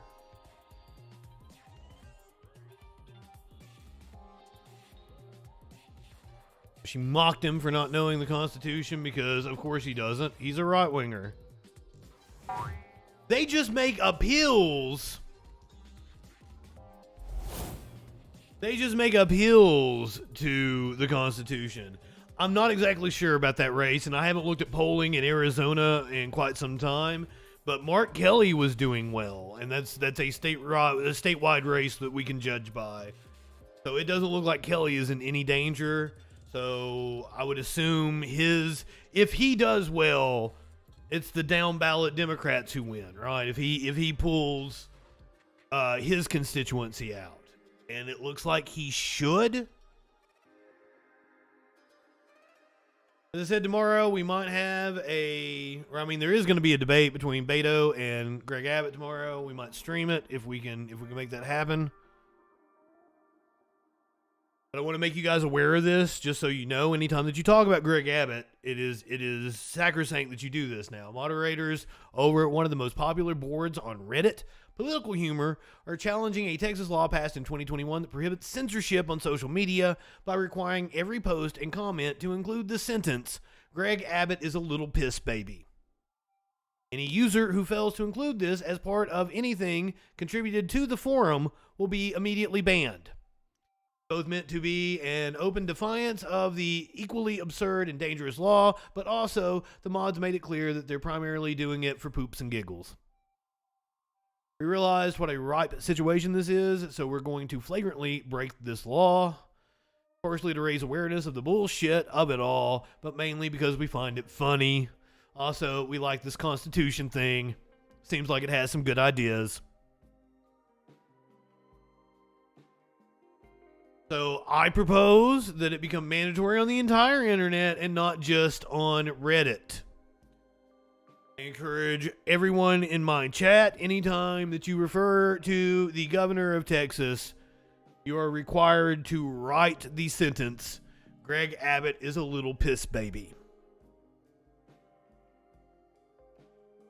Because in case you guys were unaware, Greg Abbott is a little piss baby. Oh God, I hope Tulsi doesn't play. Like she's a pundit on Fox News now, right? We're not gonna have Tulsi back in politics. Hopefully. One of the many reasons why Governor Greg Abbott is a little piss baby was his actions following the Uvalde shooting. Families of Uvalde shooting survivors sue officials, school district, and gun makers.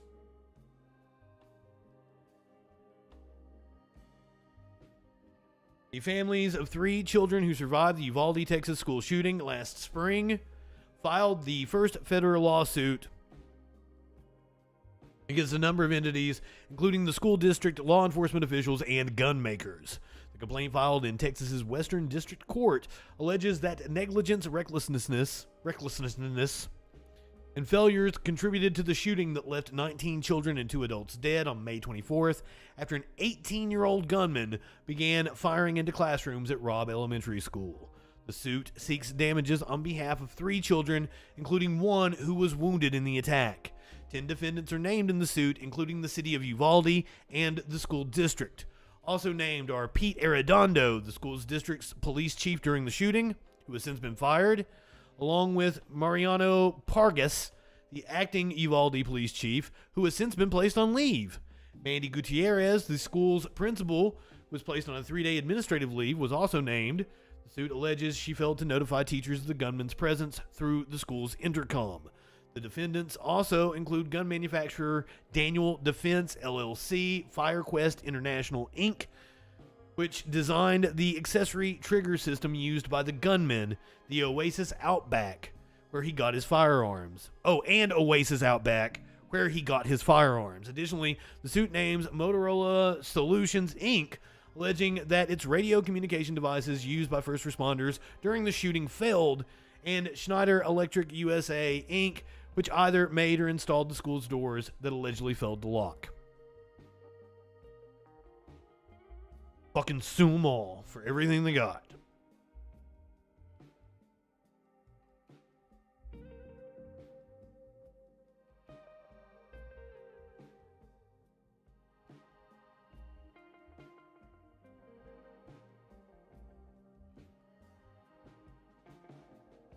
So, I guess I've got, 2 different, no, I gotta hit 3 different stingers here, I guess. First, let's hit the content warning. Then I've got to go ahead and say just another day in mass shooting, USA. And also, I urge you, remember, kids, shoot up drugs, not schools.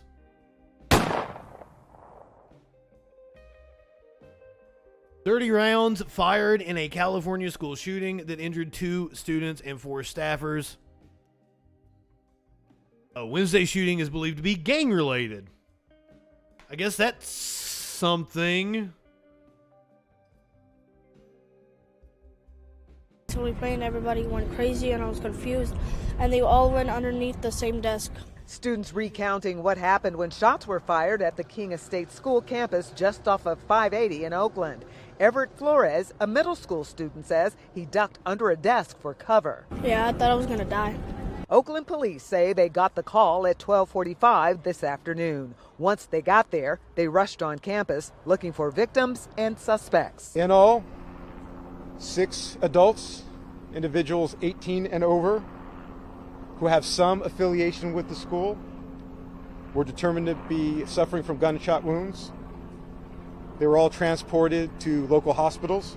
2 of them suffering from life-threatening injuries, another with non-life-threatening injuries. 1 person was released and 2 others expected to be released soon. Parents picking up their children were filled with fear and emotion. I just heard the shooting and I saw this lady getting out from the car. She was running inside the school. Do you have kids that are in there? Yes. I got a son and I got 3 nephews. 3 nephews? Yes, but they're okay. Mario Juarez says his 16-year-old attends one of the schools and he believes tension at one of the schools was building. A month ago, we knew of an incident that a student at Rosedale Continuation School was stabbed. And this kid not only was stabbed, but was also part of the incident where he was pistol whipped. So what do you think was going to happen eventually? We've got to make sure that we've got adequate, police presence in our community. That's what people are hearing also. They want criminal investigators. They want 911 people to respond to them when they call. Like, we've got to shore up the entire system. No, I want proper social safety net so people don't resort to such things. Because what good are the cops going to do you? What good are the cops going to do you, ma'am? What good is this cop specifically going to do for you? Sheriff threatened to fire all of his black officers in a racist tirade that was caught on tape. I'm not saying that. I think we have the audio.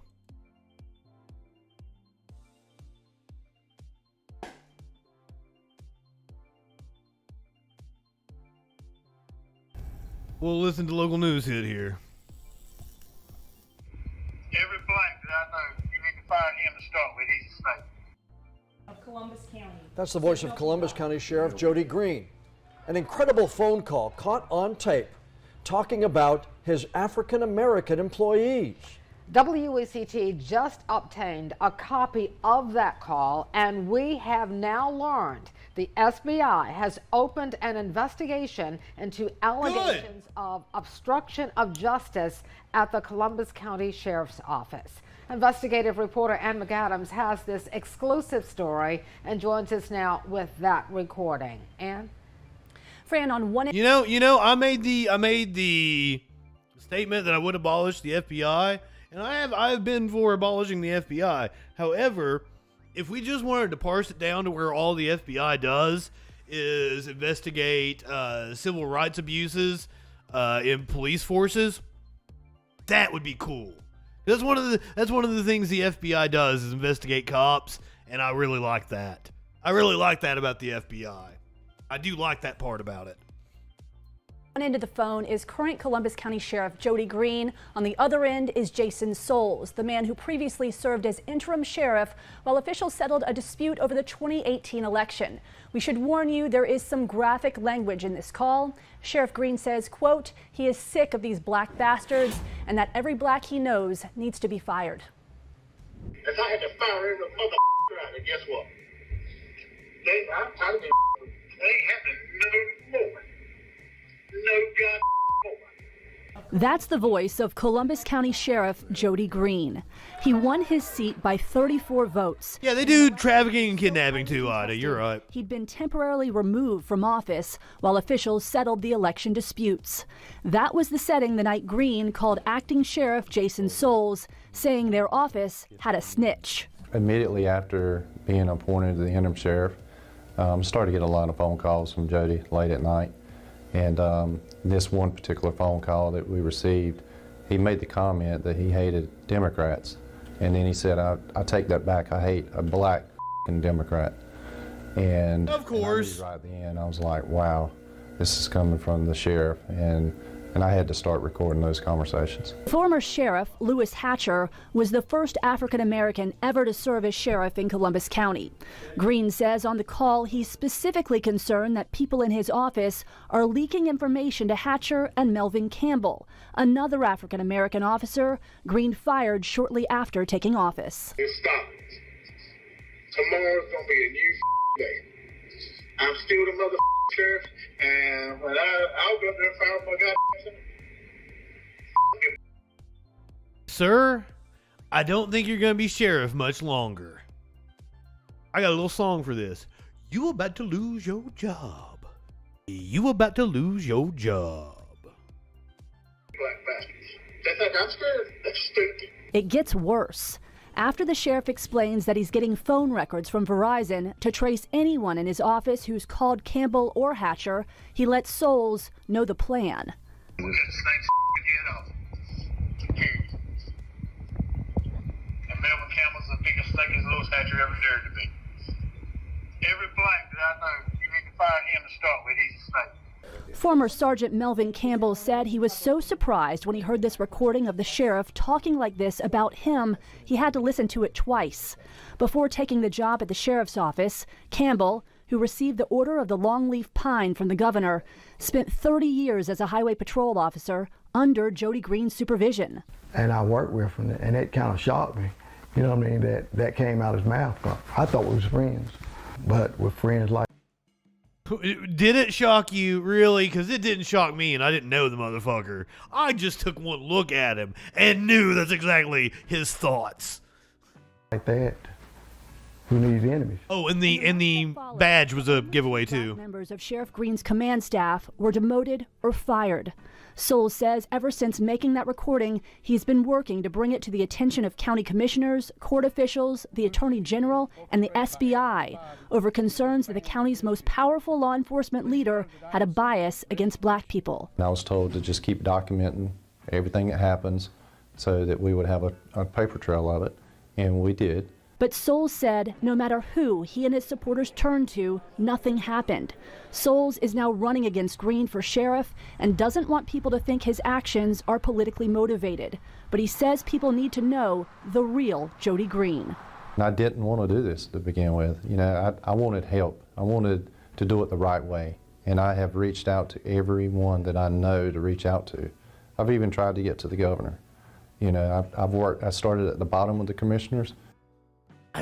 Yeah, you should go to the officials first, but if that doesn't work, go to the media. Hey, you can't tell me that WECT here wouldn't have played that fucking video. Come the fuck on. Worked in media for well over 20 years. You couldn't go to anybody. What? Go to your local newspaper, dude. And worked all the way to the top, to the AG's office and the governor's office.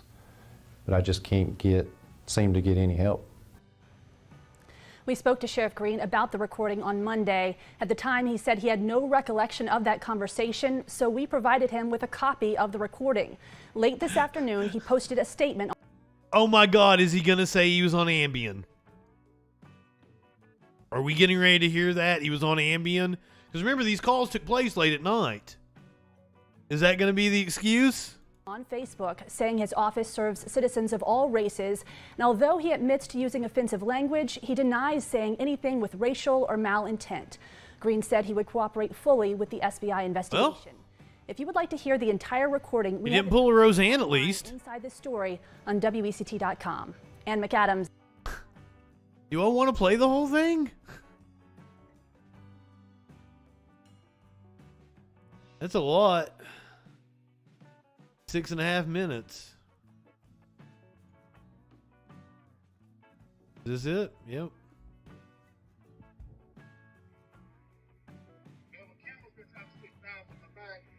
I told you about that. Yeah.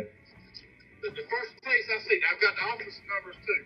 I'm getting the first extension that Melvin Campbell. Oh, it's gonna be incredibly hard to deal with because it's not good quality.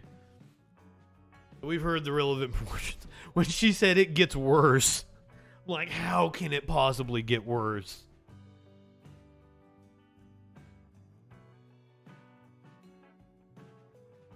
A woman in Georgia is apparently on video buying items that would be found next to her body. Items found next to body hours before she... Georgia woman bought items found next to her body hours before she died. Clunky headline there. Let's watch the video. Brand new details tonight in the mysterious and gruesome death of Athens mom Debbie Collier. New surveillance video shows... Yeah, once again, content warning. Let me go back to the beginning for you guys. Brand new details tonight in the mysterious and gruesome death of Athens mom Debbie Collier. New surveillance video shows Collier buying the very items that police would find just hours later next to her burned naked body. Tonight, only on 11 Alive News, the clerk in that video who was seen checking Collier out reacts to the fact that she might be... DRB, have a good night. ...see her alive. 11 Alive's Cody Alcorn is live in the studio right now. So, Cody, this video here just adds another layer of questions to this already puzzling case. No doubt, Ron, this video just adds to the complexity of this case. Debbie Collier's body was found on Sunday, September 11th. This video you're about to watch was captured 21 hours earlier, 13 miles north of the crime scene, showing Collier buying the items that ultimately led deputies to her body. On Saturday, September 10th at 2:55 p.m., the Habersham County Sheriff's Office confirms this is Debbie Collier, captured on video walking into the Family Dollar in Clayton, Georgia. She's wearing a red visor, a black purse across her chest, and appears to have her rental key fob in hand. The video jumps to Collier checking out. On the counter, a red tote bag. She then places a blue tarp, rain poncho, paper towels, and a refillable torch lighter on the counter. I do remember her. I remember checking her out.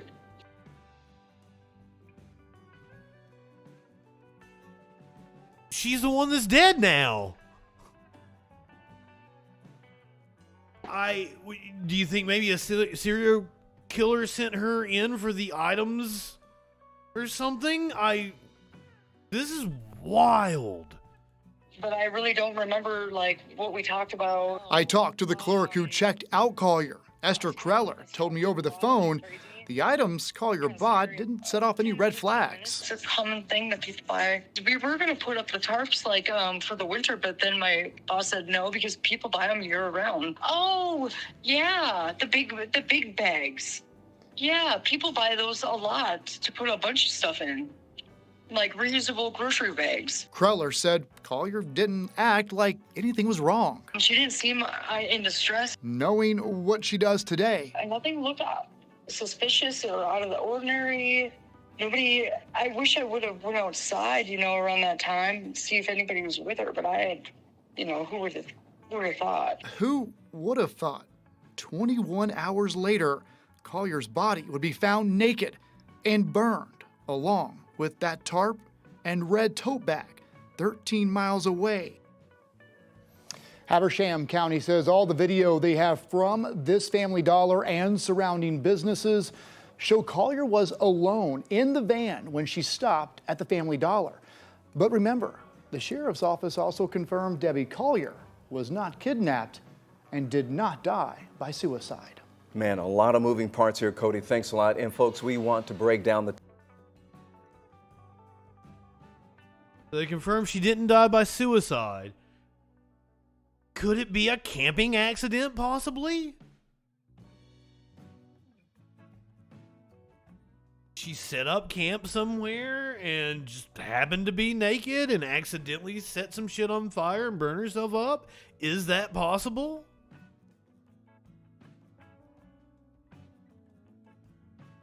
That is a wild story.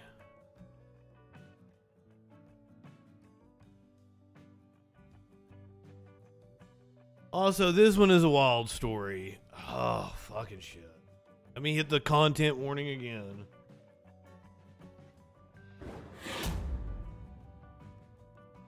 I specifically didn't want to talk about this last night. It happened on Tuesday. So with the debate and everything, I'm like, I don't want to get into this. This is too heavy. A lot of moving parts. We don't exactly know what happened. I'm automatically assuming that the cops were in the wrong and that they have shot an innocent girl. That might not be the case. I'm telling you right now that might not be the case. Her father shot her mother, and the word was that she was abducted. The police are now saying she wasn't abducted. She was apparently wearing body armor. They have stated that she could have possibly been shooting at the police with her father. I am very interested to see the body camera footage, the dash footage from this incident. Have been able to learn a little bit more about the life of this family prior to the violence that occurred on Monday. Police telling us that there was no restraining order or domestic abuse calls to the home. Kelly Lane knelt before a memorial of flowers and candles where Anthony Graziano shot and killed his estranged wife Tracy Martinez. Lane says he knew the family was struggling. They were going through separation, divorce, and just life's everyday life was getting heavy on him. Fontana police say Graziano and Martinez were going through a divorce and that he left the couple's home a month or two prior with their 15-year-old daughter, Savannah. They say the two had been living out of his truck and in motels. She was a sweet kid. She was her daddy's little girl. Graziano and his daughter were shot and killed following a gun battle with authorities in Hesperia on Tuesday. Questions remain about the 15-year-old's role in the shootout. There may be some information that the passenger was involved in firing back at the deputies, and we're still trying to confirm that at this point. Police issued an I'm just going to go ahead and say that's probably bullshit, and it's them justifying. It sounds like because they blurred out the picture here when you see the truck. The reason they blurred it out is the dad is dead inside the truck. And she apparently went running towards the cops, and that's when they shot her. So she could have been trying to escape and run for help, and they shot her dead.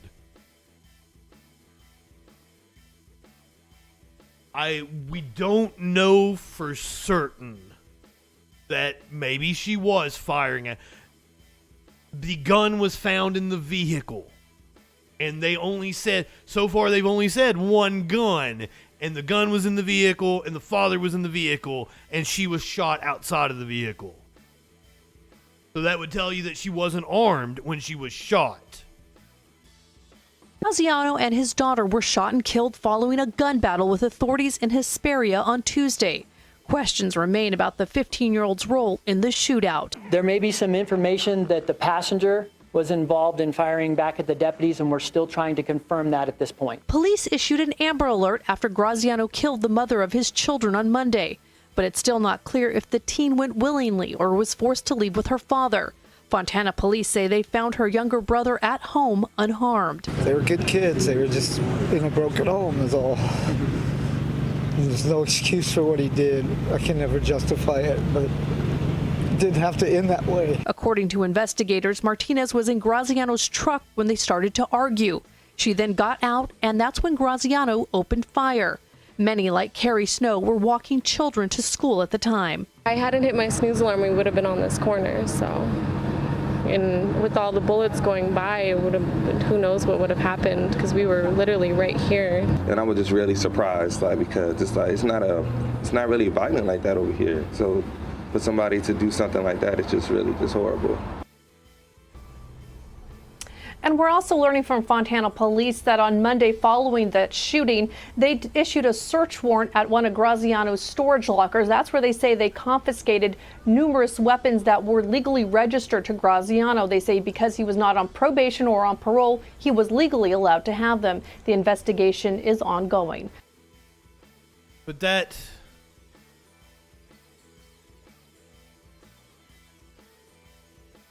I want to see the body camera footage.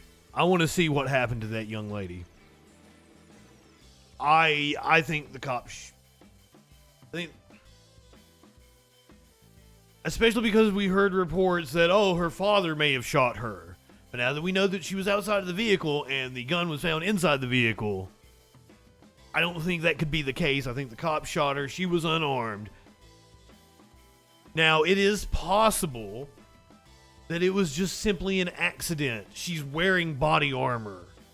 And cops are trigger happy and it was accident. But it's clear they're trying to lie to cover it up, right?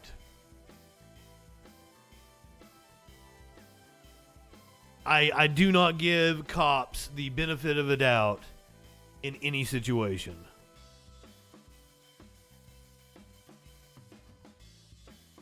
This show's been heavy. I told you it was going to be heavy. Nuclear war, shootouts, school shootings, and serial killers. Everybody else is talking about it, so I guess I have to too. I've actually downloaded it. I have not watched an episode yet. I believe Curiouser has watched. Here, let me see if I can catch the ads. Yes, I caught the ads. No ads for you guys on Twitch.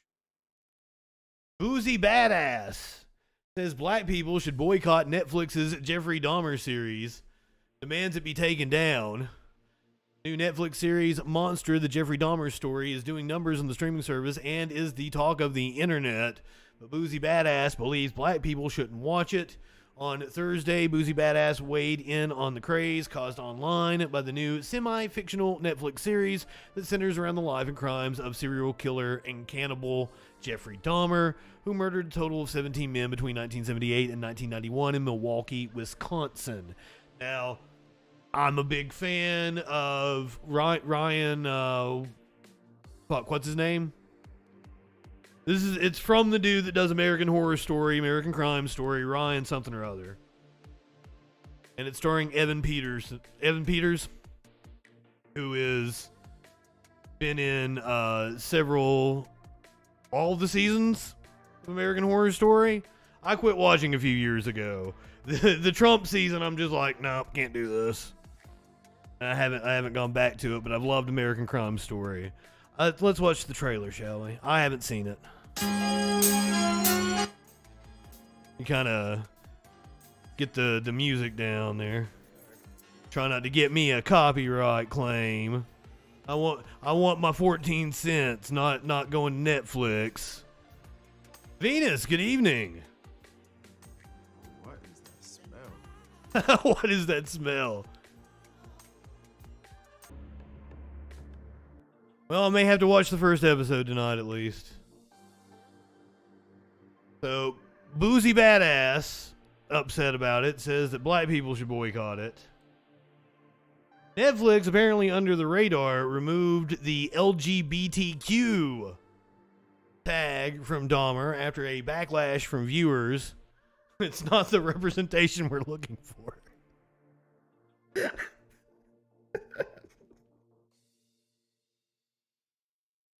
I mean, did they do it simply because Niecy Nash is one of the leads? Because it has a high-profile LGBTQ actress as one of the leads? Is that the reason? Netflix has removed the LGBTQ tag from its Ryan Murphy created Jeffrey Dahmer limited series Dahmer. Let me make sure I catch the ads one more time here. I'm getting ready to wrap up. I don't even have an animal video yet. I gotta find an animal video for you guys. The show, starring Evan Peters as the notorious serial killer, launched on September 21st on the streaming platform and was categorized under the LGBTQ tag for at least 2 days. The decision to categorize Dahmer as LGBTQ content ignited controversy on social media, and many subscribers condemning Netflix for the decision. The tag is normally used to spotlight shows such as Heartstopper and Sex Education, both of which include LGBTQ characters and subject matter in a positive light. Dahmer technically does feature an LGBTQ character, since the serial killer was a gay man. I was not aware of that. I did not know Dahmer was gay. But as one subscriber wrote on TikTok, this is not the representation we're looking for. See, my thought went to like Niecy Nash. She's a high-profile member of the community. Netflix, I implore you to please reconsider having Dahmer with the LGBTQ tag, especially as one of its tags right when you open the app. All television series and films on Netflix are sorted into categories to help drive the streaming platform's search algorithm. Dahmer, for instance, was initially categorized as LGBTQ, in addition to ominous, psychological, horror, vintage crime, and dark. Yeah, I feel those others are, pretty spot on. Now, it's not just boozy or, members of the LGBTQ community upset over the tag. Jeffrey Dahmer's victims' families speak out about the Netflix series. Rita Isabel, who is portrayed in Dahmer, Monster, the Jeffrey Dahmer story, writes an insider essay. It's sad they're just making money off of this tragedy. That's everything in life, unfortunately. It's like Warlord told me the other day, like, everything is grift.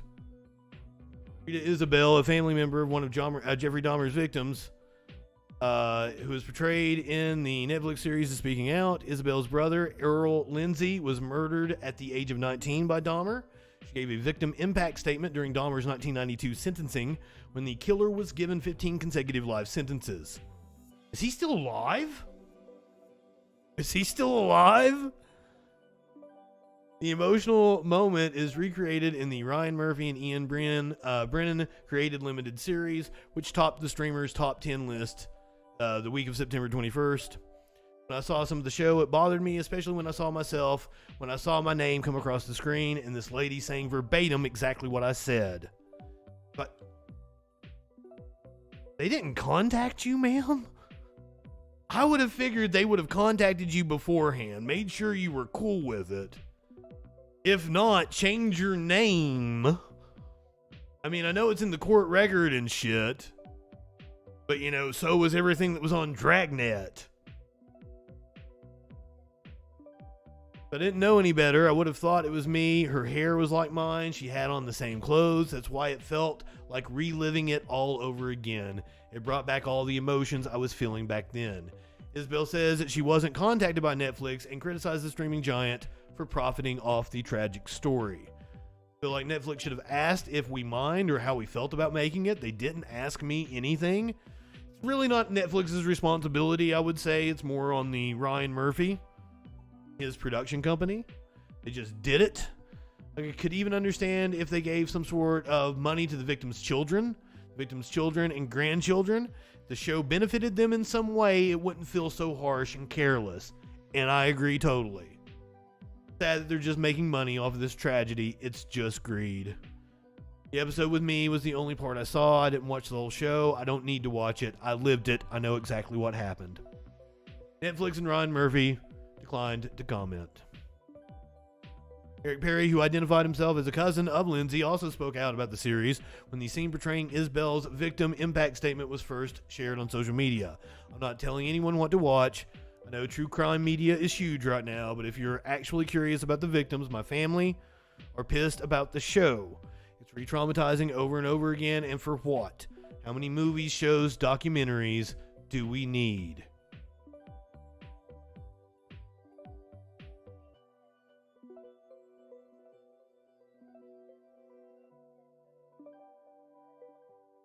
I don't understand, because like for American Crime Story, they consulted with Monica. She was a executive producer.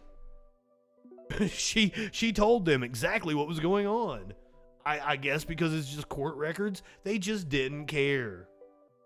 They just didn't care. Like, oh well, it's in the court records. We don't have to get permission because you were in the courtroom. We don't need your permission to use your likeness, and it's fucked up.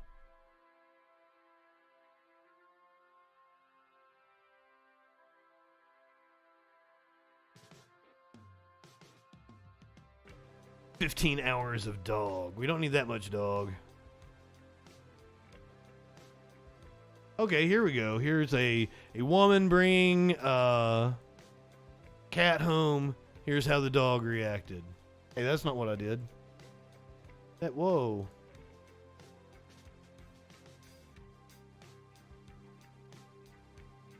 There we go. Both of them were abandoned and found without any. Aww.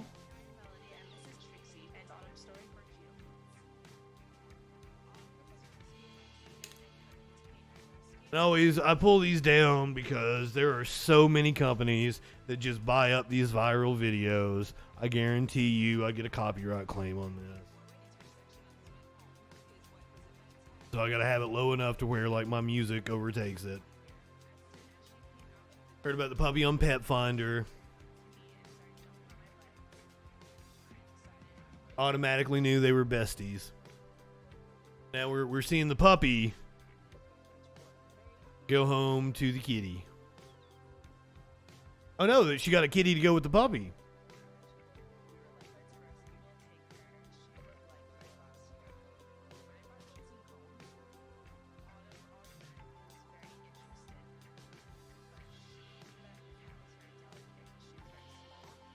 She knew that the cat was delicate. Oh, fucking shit. Look at them. Oh.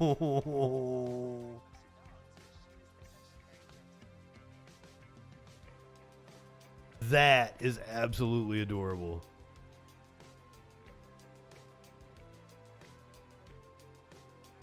So yeah, on this show, I told you about how, we've got a threat of a nuclear bomb going off, like probably tomorrow. You may wake up in the morning like, oh, a nuclear weapon went off in Ukraine.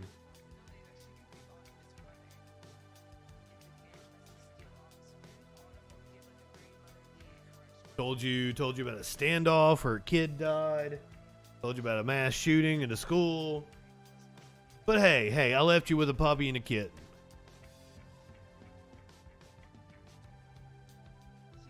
Oh.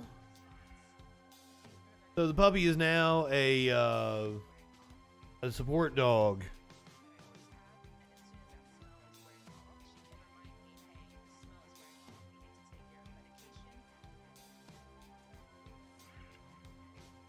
Good with allergies apparently. Oh, sweet puppy. But don't put your puppy to work. Don't exploit your puppy. I'm one to talk. I'm always like, I need to monetize my cats. I need to put them on Instagram. Honestly, I need a 24/7 camera on just like a pen of cats, and that'd probably make way more money than this show ever made.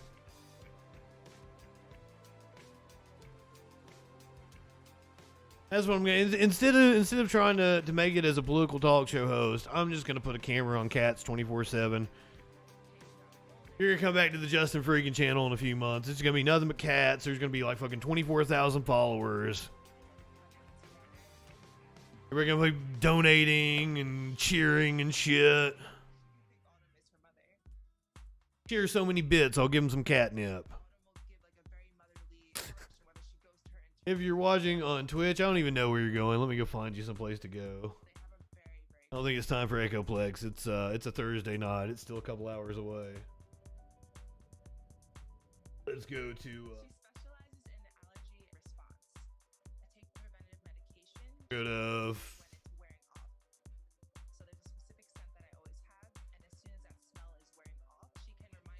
We're gonna go to soup for my bread line. Because we've never raided